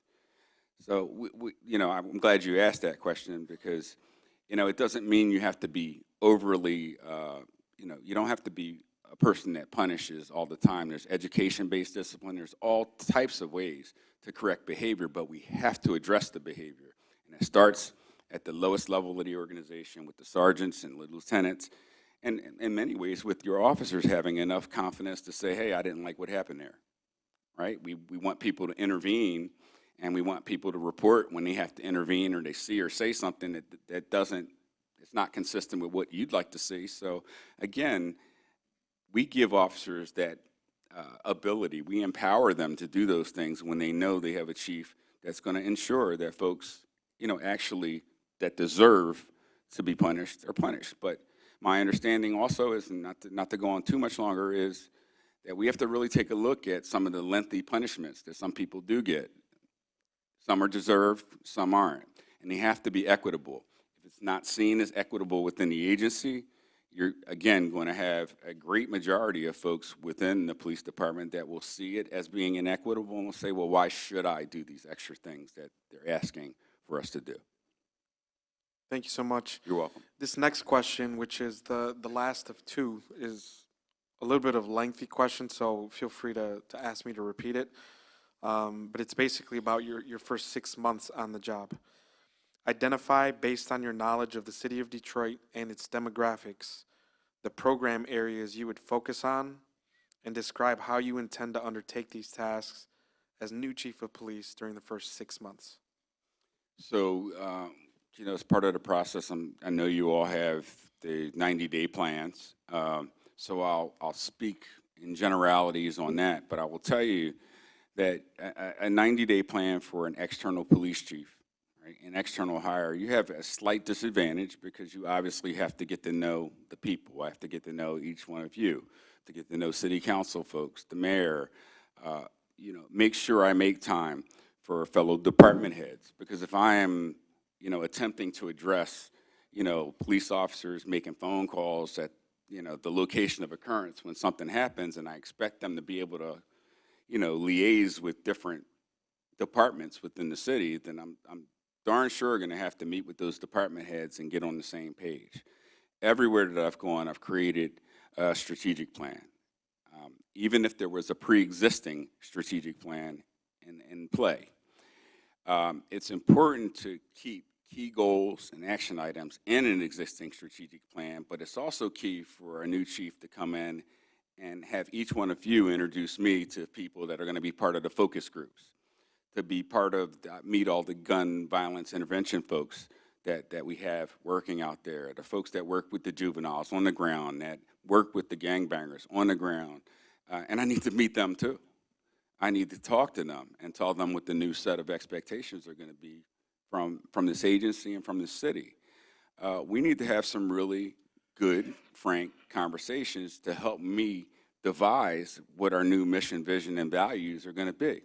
And then we can revise those goals and action items. So within the first 90 days, you can expect invitations to focus groups and to sit down and for us to talk about what works, what doesn't, and why.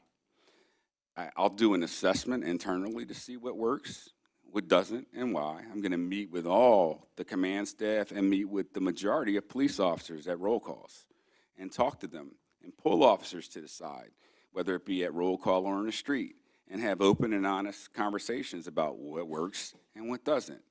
Many times, new police chiefs come in and they don't, or they assume, they don't talk to the rank and file, or they just assume, hey, I'll talk to the union because, or the unions in this case, because that's how I'll get my information.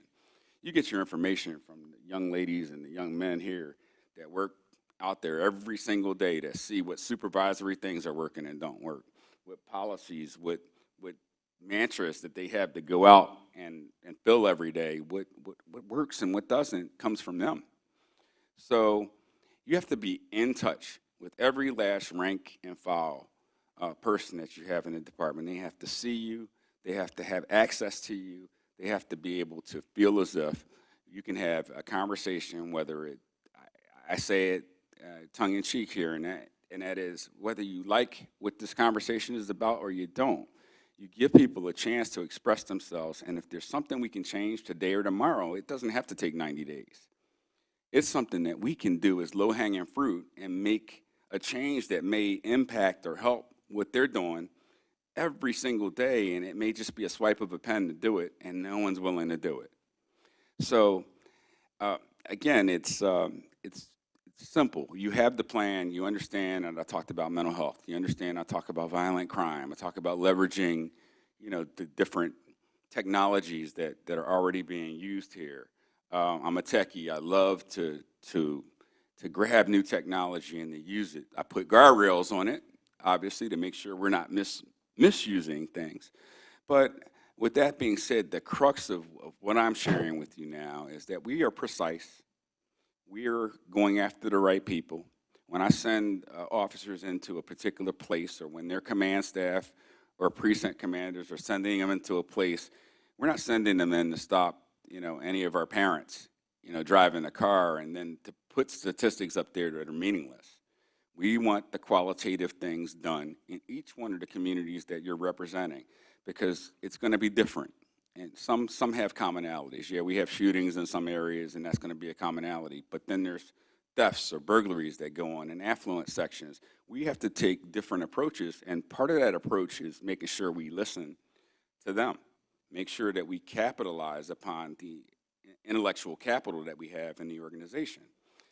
I'm going to round it out by saying I had success in other places by using police officers at all levels to be able to communicate with our citizenry.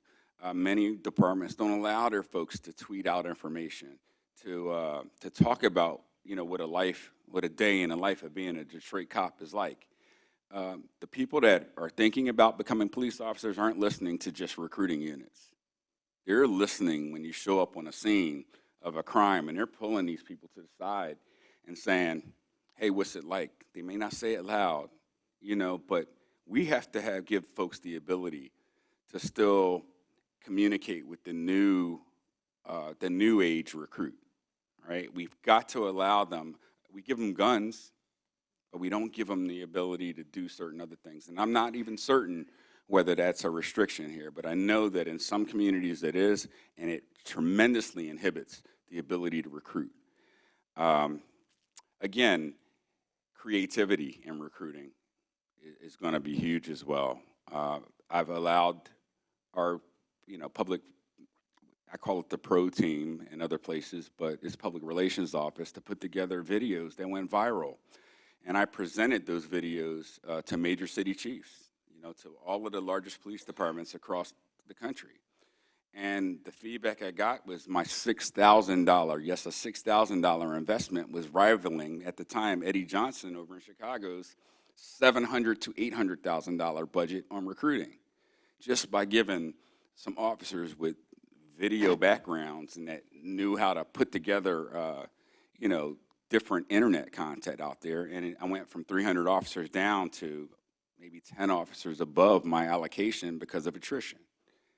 That's huge, but it comes from the ability to understand as a leader that you listen to your people, you lead and you're stern when you need to be, but you also understand that what everyone in your department can offer. And I put those people in the situations where, again, you may have seen some of the videos in Fort Worth where the Star Wars videos went to Good Morning America several times. Again, that's listening to the ground level of the organization and then changing the sort of culture that we have in recruiting. Thank you. The last question will be around crisis management. What experiences have you had managing crises such as large-scale demonstrations, natural disasters, or incidents of mass violence, and how did you handle them? Well, I mean, as a major city chief, I've handled almost everything. Serial killers, I've handled, you know, Texas Motor Speedway with 100,000 people a day, you know, coming to events. I've handled Republican National Convention. I've handled, you name it, presidential visits, major sporting events. You know, part of that is understanding your operations, putting together operations plans. Again, I'm not from Detroit, so I'm going to sit down with the operations staff, and I understand best practices and operations and putting together things for the city of Philadelphia or putting them together in Texas. But I'm going to sit down with those staffers and figure out who it is within the organization has the core competencies to help put those things together. Right now, I know former Detroit command staff members that were, you know, that put things together in the past. But my point is, you know, getting to know, you know, individuals. I talked a lot about getting to know the officers, but getting to know your command staff in your first 90 days, being able to have those face-to-face, day-to-day interactions where they understand that there's going to be accountability for crime. There'll be accountability for also creating those relationships that I talked about. That's a huge part of the day-to-day process of what we do. Operations planning, I'm not going to, a police chief should be jack of all trades, master of some, right? You're going to master things. I worked in narcotics for years, undercover narcotics. I've run operations, done undercover buys, been the city's on-call expert. So I thoroughly understand investigations.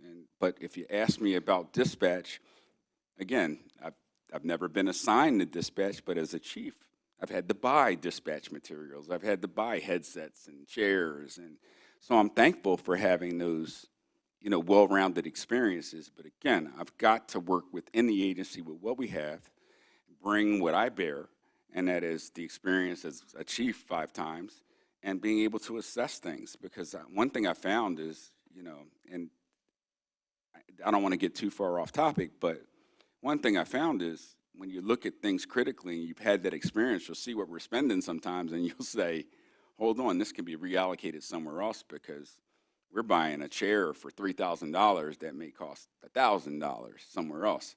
So having that kind of experience matters. I've gone into organizations and really trimmed some of the budget and got it reallocated to hiring or got it reallocated to some overtime that we needed in areas where, you know, one place we had was the largest liquor sale area in the entire state of Texas, was in my city. So, you know, we had to reassign officers down there and pay for it. So no one wants to see that come from other neighborhoods. So we have to find a way to do it within the confines of the budget that we have.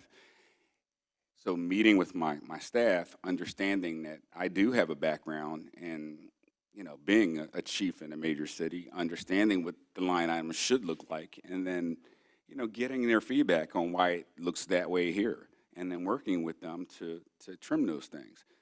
That'll happen in 90 days.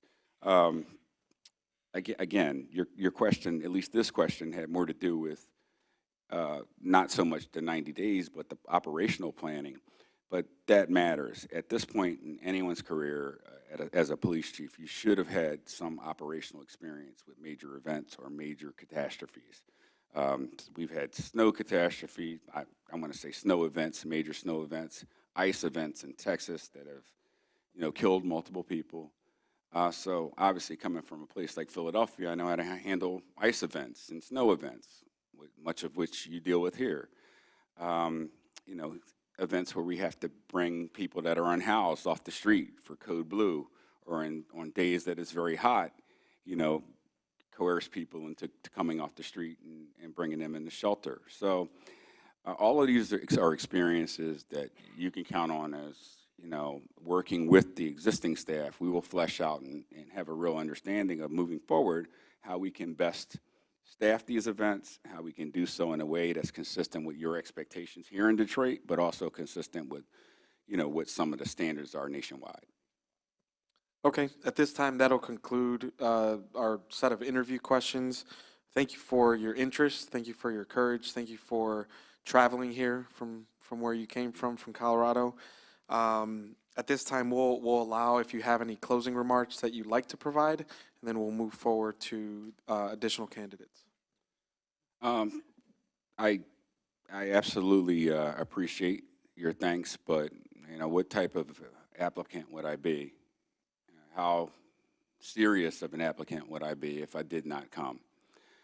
It's important for people to be able to put a face to a name. It's important for members of the department and members of the community that have showed up to see that, you know, someone from the outside is not, you know, entirely bad, right?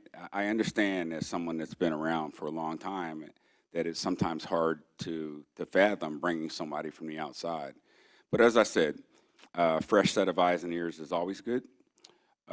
Someone that's going to communicate and cooperate and collaborate with the existing partnerships that we have, with the programs that are so successful with some of the gun violence intervention and just on the street programs that you have going on that, you know, people are motivated, and you want a new police chief, or a police chief, I should say, that is going to continue to motivate folks, but again, step on the gas pedal, you know, heighten the expectations a bit, and move from great to outstanding.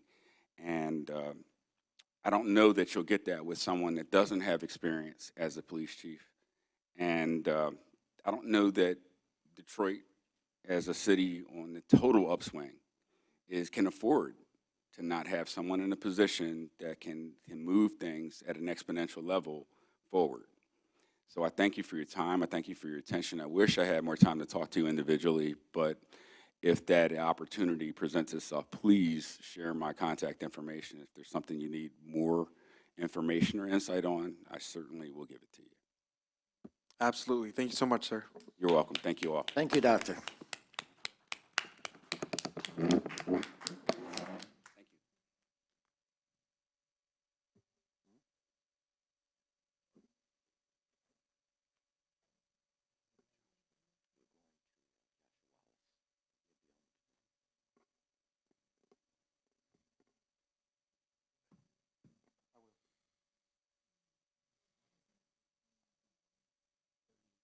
Our next candidate is going to be Joshua Wallace, who I know on our end is prepared.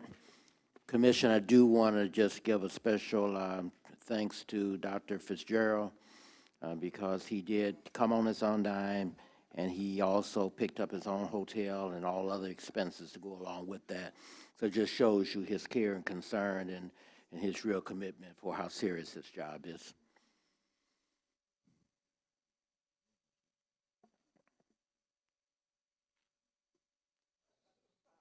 All right, through the chair, we will continue our interviews. Next would be candidate Joshua Wallace, who I believe is online virtually. So if we can project Mr. Wallace on screen.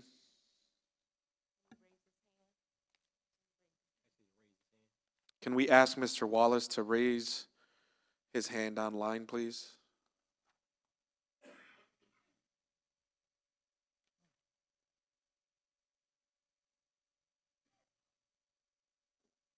Mr. Wallace, if you could be so kind as to raise your virtual hand online so that we can identify and project you in the room.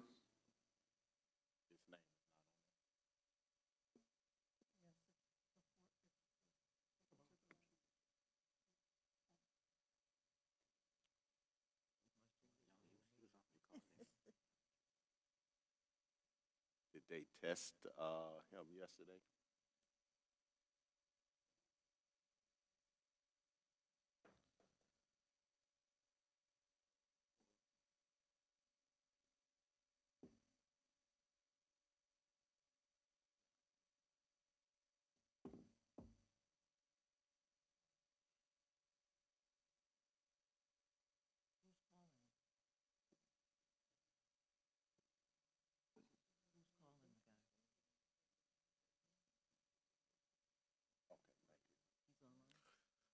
Yes, he's getting connected now.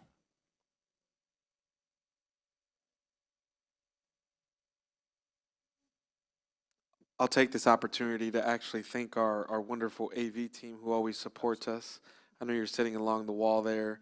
In any condition, you're always here providing exceptional service, so we appreciate you. Even in retirement.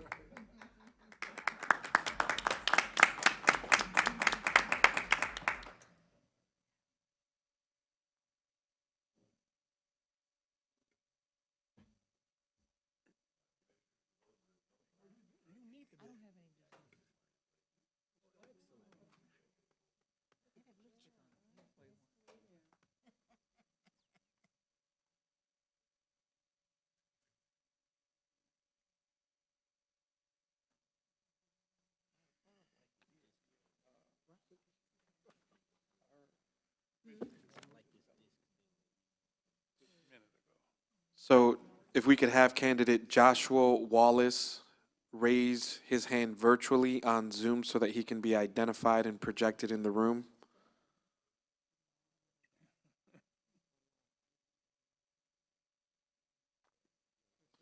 There you go. There we are. Welcome, Mr. Wallace. Welcome. Thank you. Thank you. How you doing, Mr. Wallace? I'm doing well. How are you? I'm doing spectacular. We appreciate you joining us today, and we're going to turn this session over to Mr. Hernandez, who's going to be doing the interviews. Get a point by of way order in the chair. the room first. Ask everyone to be silent in the room as we are online so that everyone can hear. Thank you very kindly. Thank you. You may proceed. So again, thank you. And the hearings are going to be conducted by Mr. Commissioner Hernandez by way of our chair. So if you would, at this point in time, I'll turn that over to Commissioner Hernandez so he can proceed with the process. Excuse me, our chair, Darrell Woods. Thank you so much, sir. I hope that you can see us as clearly as we can see you. Thank you for your interest, obviously, in applying for the position of Chief of Police for the City of Detroit. We have a series of 7 questions that we're asking every single candidate for consistency. I will ask these questions of you, and at the end, we'll give you the opportunity to provide closing remarks as well. In the spirit of efficiency, we're going to ask that you stick or keep answers to about 3 to 4 minutes each for each of the 7 questions. And at the conclusion of it, we'll provide you with a little bit more information. At this time, is there anything that you'd like to ask before we actually deep dive into these interview questions? No, not at all. Perfect. So this first question is really about your background. It's an opportunity for you to brag about yourself and share more about who you are. Summarize both your educational background and work experience. And what is your greatest accomplishment in law enforcement and why? Okay.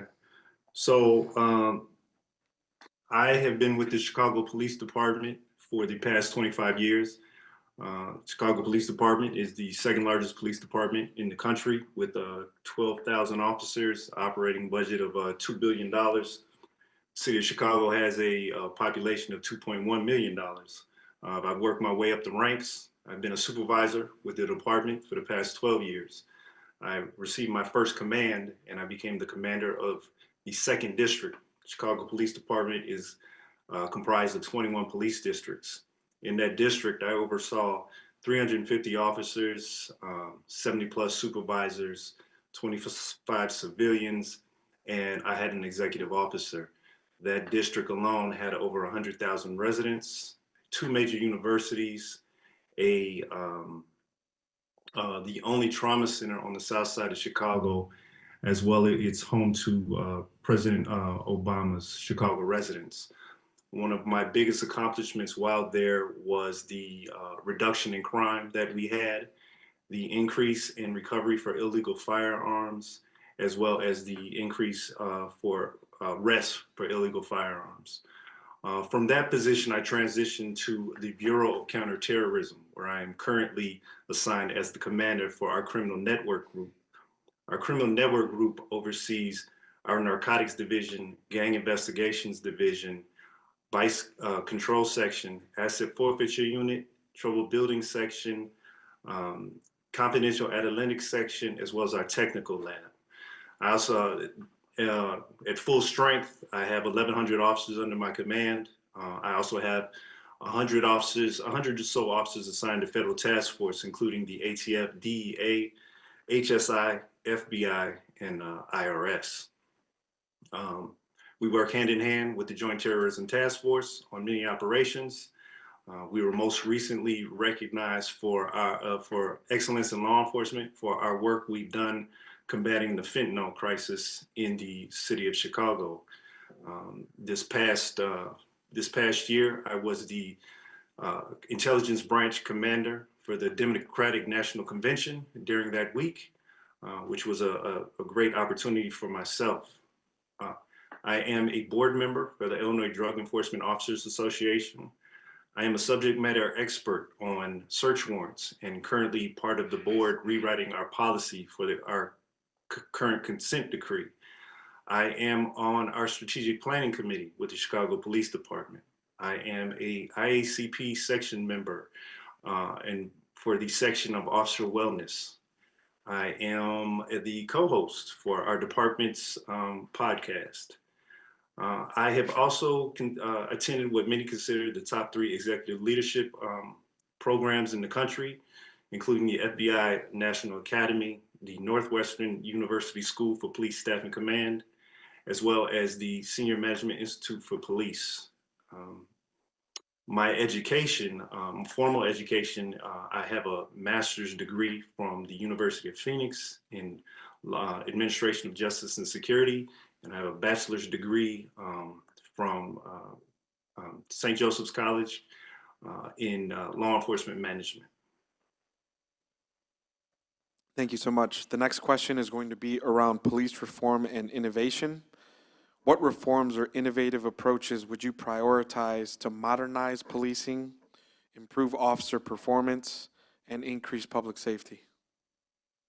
Well, the thing, innovation is constantly changing. And when I look at Detroit and what Detroit currently has in place, they are currently at best practice. I think one thing we have to understand is just keeping up with it. When we look at obviously body worn cameras, less lethal options, we have to ensure that we're staying ahead of those things as we move forward. I know one of the biggest, one of the big technologies coming out, or what is talked about most, is artificial intelligence, whereas you can utilize your body-worn camera while you're interviewing a victim or a subject, and that body-worn camera footage can begin to write a report for you. Now, as it is new in infancy, it is still, it's leading technology and innovation that is currently out there. Also, one other thing you would like to look at, or a couple other things you'd like to look at, drones as first responders. Knowing that Detroit has a drone program, we talk about drones as first responders. The ability, especially with the the issues we have with recruitment and police departments not being at full strength, we look at drones as first responders, where drones can be dispatched from on top of precincts to calls before officers get there. And while the drone is there, it can look over the scene and let officers know what they're encountering, or let them know that the call was not bona fide. Or when officers show up on scene, the drone can also be that eye in the sky while officers investigate the scene. All of that is, great innovation to move forward. But, when we talk about in regards to reform, obviously body-worn cameras is at the forefront of everything that we do, and ensuring that the department continues to stay in full compliance. When I think about body-worn cameras, I also think about the ability, just because we have them, ensuring that we're doing daily audits on the cameras to ensure that our officers are utilizing the cameras as required, activating the cameras when they're supposed to be activated, no late activation, early activation, just ensuring that we're in full compliance and transparent with the public in our approach.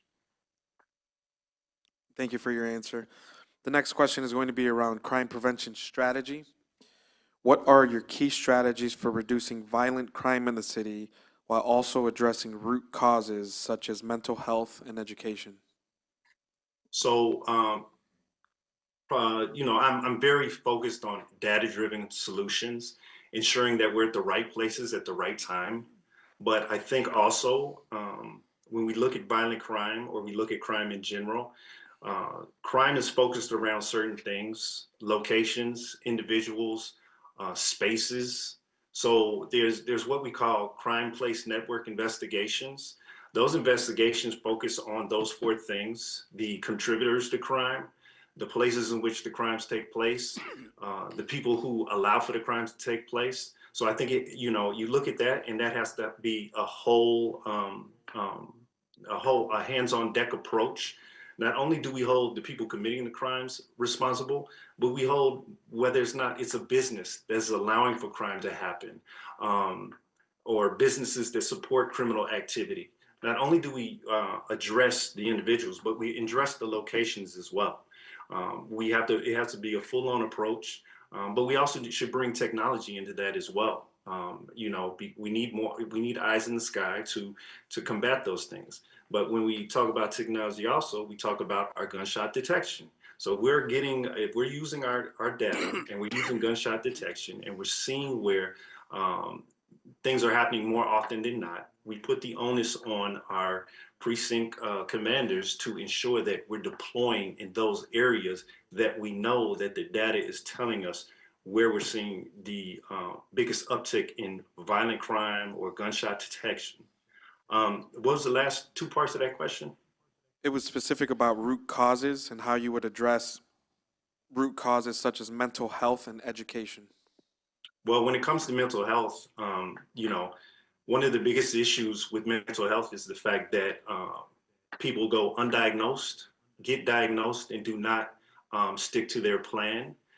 So, when we talk about the co-responder model, it's so vital and so imperative that, not only are our officers trained in CIT, but we utilize the co-responder model to when we are dispatched to a location that is handled appropriately and is handled in a manner that it builds trust with the community.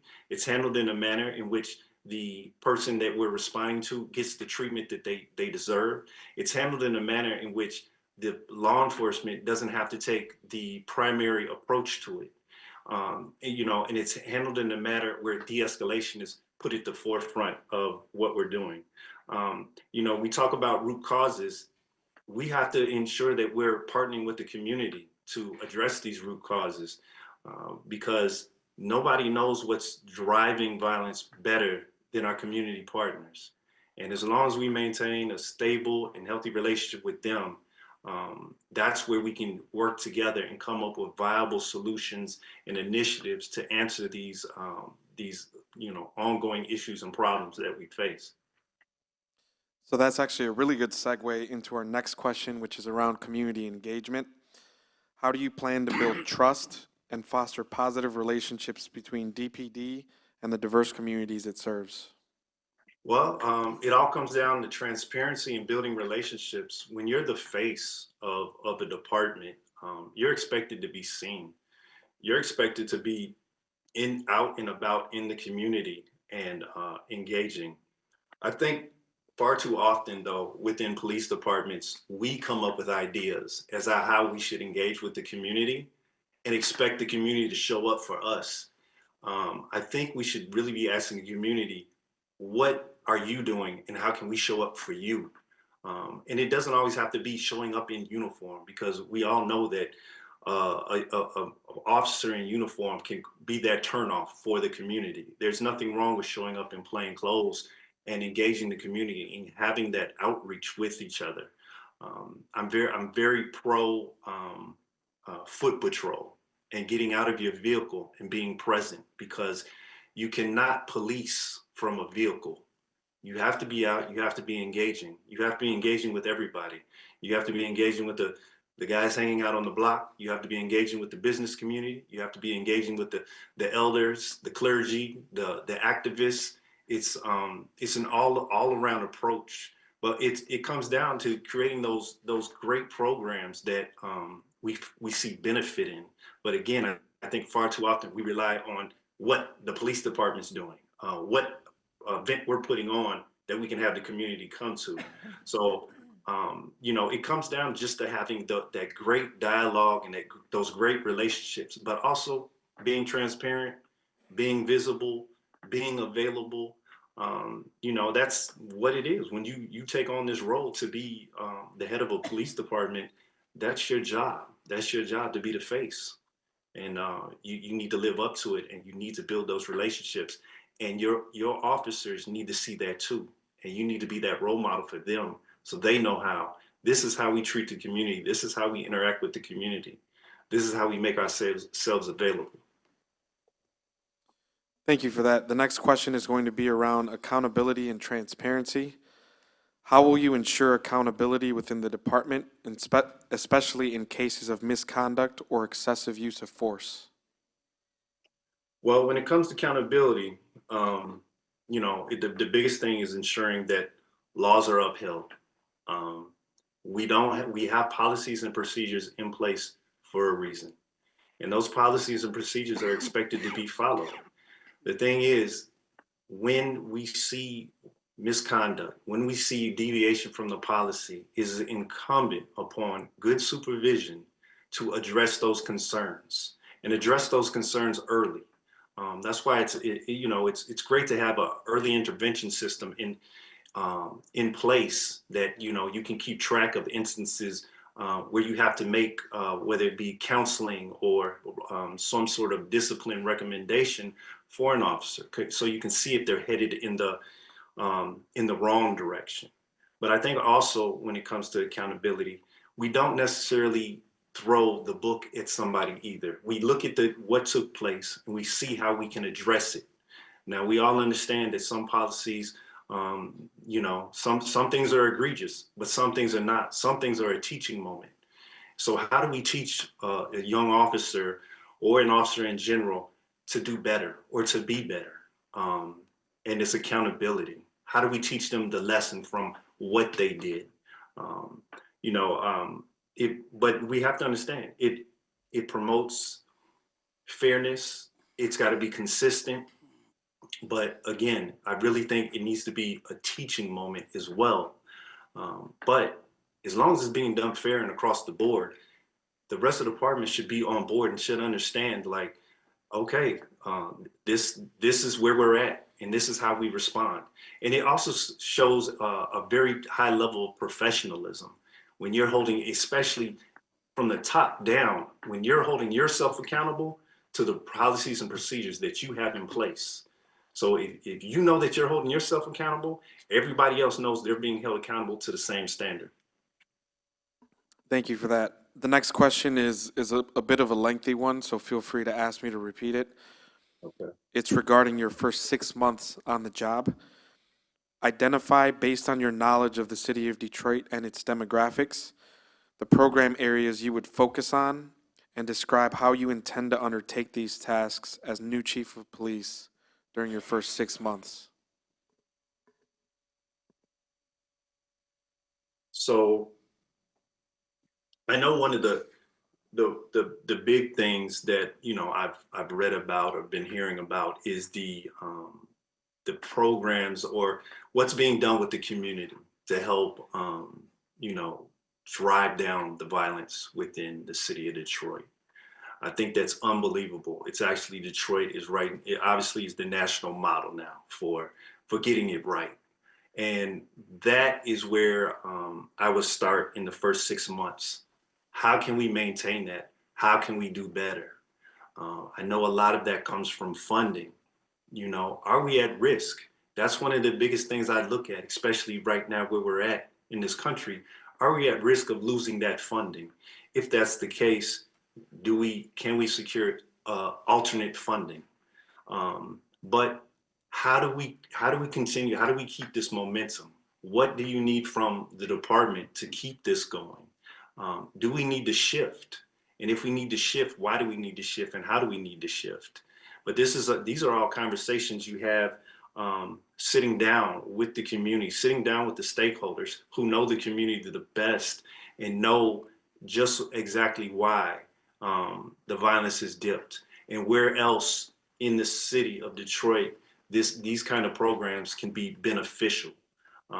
Again, definitely a great standard across the country for what's being done, but you know, we have to understand and ensure that it's sustainable, because all the success that Detroit has been having, we need to sustain that success, and we need to ensure that we have an alternative in place as well, in case, you know, the funding that we're utilizing to be successful dries up or disappears or whatever.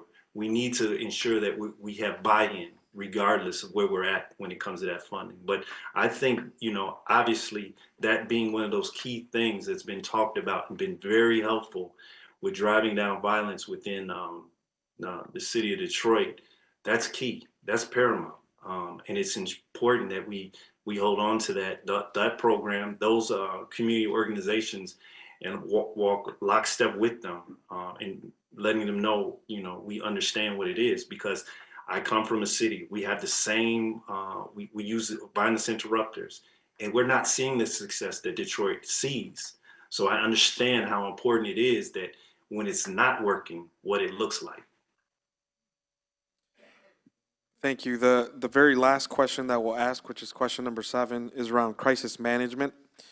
What experiences have you had managing crises such as large-scale demonstrations, natural disasters, or incidents of mass violence, and how did you handle them? So I've had quite a few involvements in that. Most recently, the DNC. You know, we did a lot of work behind the scenes when it came to disruptors. You know, in a covert capacity, taking disruptors, using the intelligence we gained and pulling disruptors out of crowds and taking them away without much notice, so that you know, there was no disruption to the DNC. During civil unrest, we had incidents in my particular district because, of course, the night before, our city, the downtown Chicago, was, it was looted to bare bones.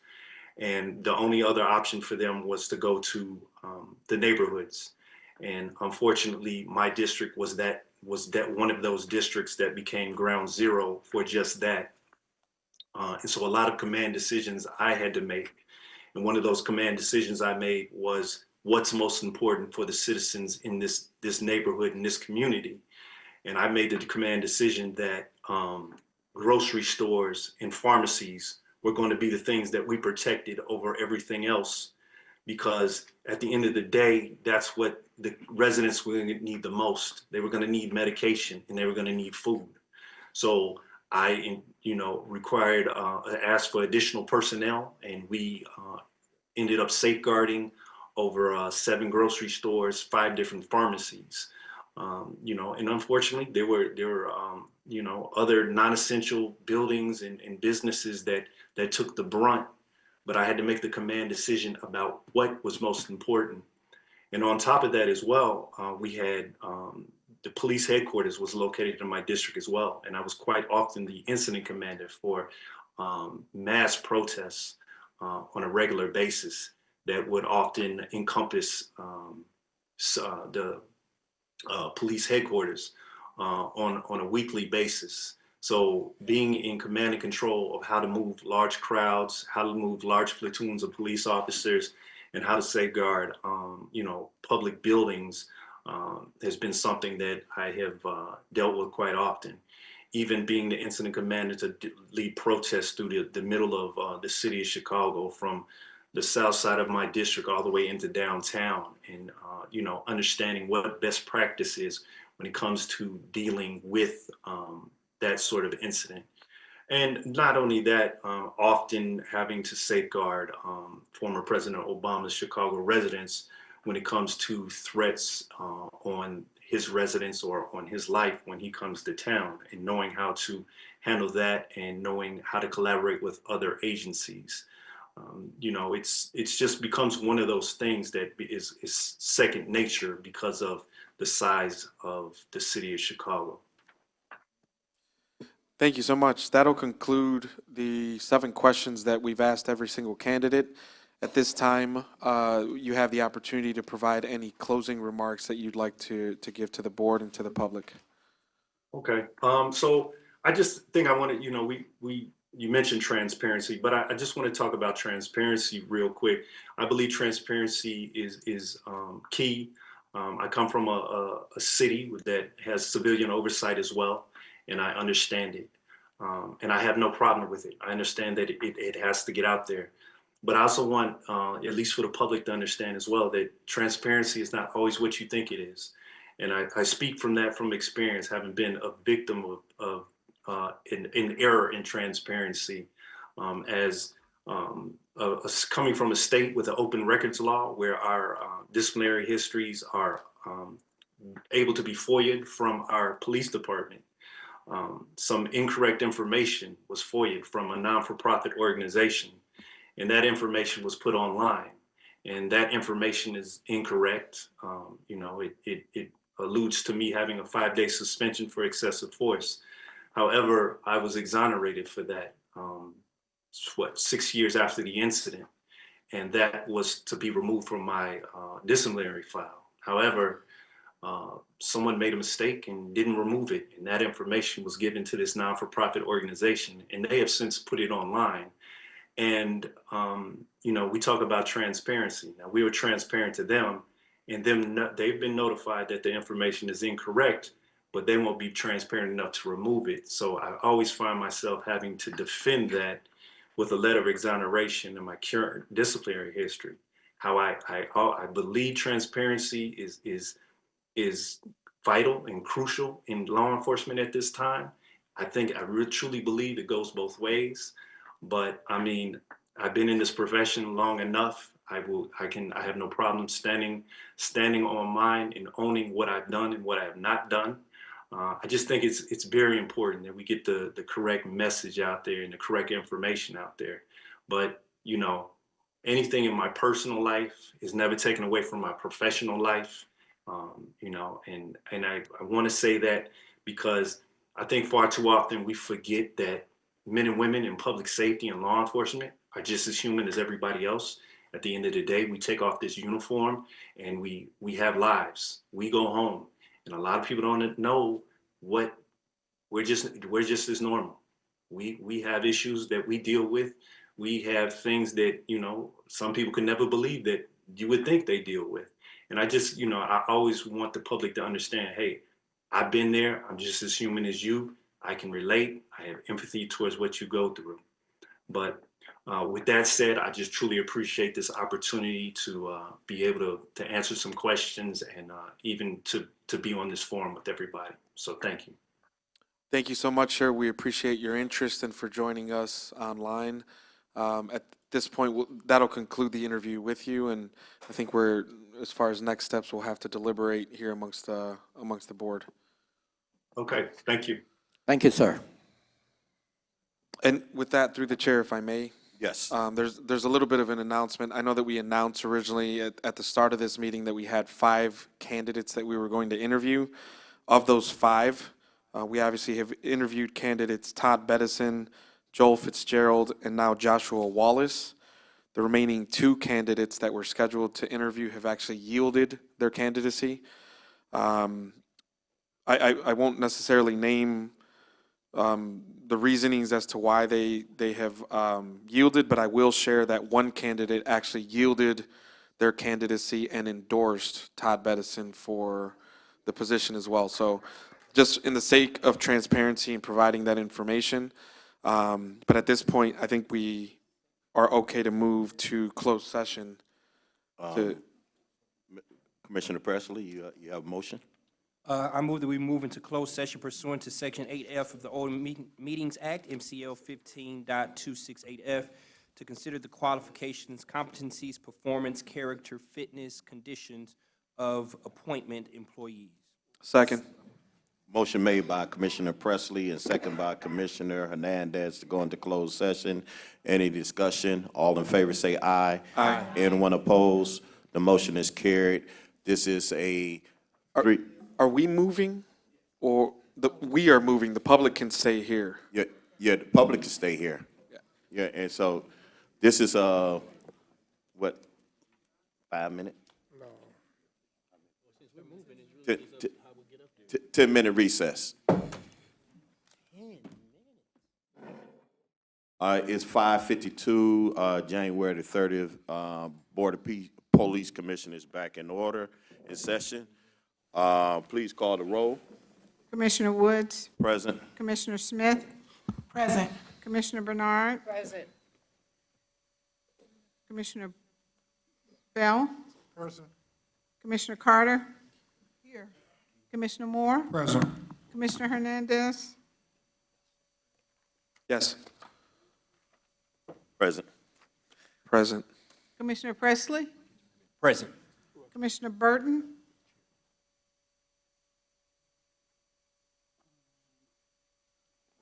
I could just share my score.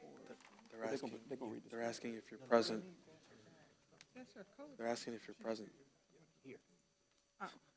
I email them. Are you here?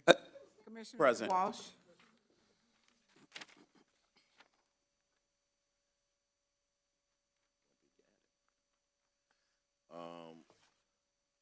All right. present.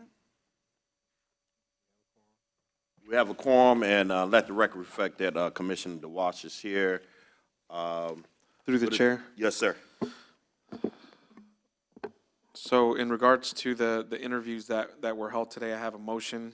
I move to submit the following candidate names to the mayor for consideration for the appointment to the chief of police for the city of Detroit pursuant to section 7.805 of the Detroit City Charter: Todd Bedison, Joel Fitzgerald, and Joshua Wallace. Motion made by Commissioner Hernandez, second by Commissioner Moore. Any discussion? All in favor say aye. Aye. Anyone opposed? The motion is carried. We have Jajante He has a public comment to make. We did consent to let him do that based upon all of the things that's been going on. Go ahead. Good afternoon. I just want to start by saying I got a big shout out to Commissioner Cedric Banks. I'm helping out with a wrongfully incarcerated individual. I feel like that work is very important. I also want to say it is very emotional in the work of activism, but I say it's very irresponsible for anybody at all, especially another activist, to put down the work of other activists. But I do want to apologize to Commissioner Smith. I don't think I lied on you in what I said, but I do apologize for coming at you in a certain way. But when you come at people who are working on a certain case, it affects them. Even if you don't specifically name a person, it still affects them. Like if somebody's talked about the people working on Isaiah Harris's case, saying that there is somebody in custody and this and that, and so the activism work is not necessary, that would be offensive. And it would be offensive to everybody working on it. So I like to say that. Also, I like to say, when it comes to situations like, just the interview process, but when it comes to leadership in the department, it's very important that we hold leadership accountable and to a different standard. And I do have to give former Chief White some credit, even though I don't care for his work. He left the city and department with several scandals, but he suspended Lieutenant Brandon Cole. He spent about 7 months at home without pay, and he's just, through arbitration, got all of his money back. He is reinstated, his exact same position. He is over all protests. I protest often in this city, and I don't feel safe with him out there because that man took a personal stance that was racist, that was political, and that was uncalled for, talking to an activist in the city of Detroit who didn't even realize who he was talking to and making statements like he's a part of a unit that I would never find out about. There are a lot of officers who do an excellent job. When you have people like that in a leadership position, it stands to have a very, very bad culture. And I feel like he has come back and he hasn't done anything to show any retribution to his actions. So I feel like, as a board, is there anything that you guys would like to put in place to stop this type of behavior and shift the culture, or at least question the culture and question, when we have situations like this, can we do something about it versus just letting people come back with $40,000 to $50,000 in back pay? Yep. Thank you for your comments, and let's say this. I want to thank the board for being very, very attentive today. We got through this very, very well, and appreciate everybody being here for this service for the city of Detroit. I want to thank Mr. Tom Adams and T.J. Adams and Associates for the great job that they did in terms of interviewing dozens of candidates. A stellar job. This is the third police search that they have done, from my understanding. And I want to say thank you. Your staff was very, very professional. We appreciate them immensely. We want to thank the procurement department, in particular Ms. Limit from the procurement department, who has done a phenomenal job in making sure that this thing is ran very, very smoothly. And let it be very, very clear that we are continuing to stand ready to hold anybody accountable that do wrong, and we're going to continue to fight the good fight. And so thank you, commissioners. Anything before we close out? Yes, sir. And so in the spirit of gratitude and congratulations, I do also want to express gratitude to the chair of the Personnel Training Committee. Thank you. Commissioner Jesus Hernandez. Come on, let's for give him the a hand. amazing job he did.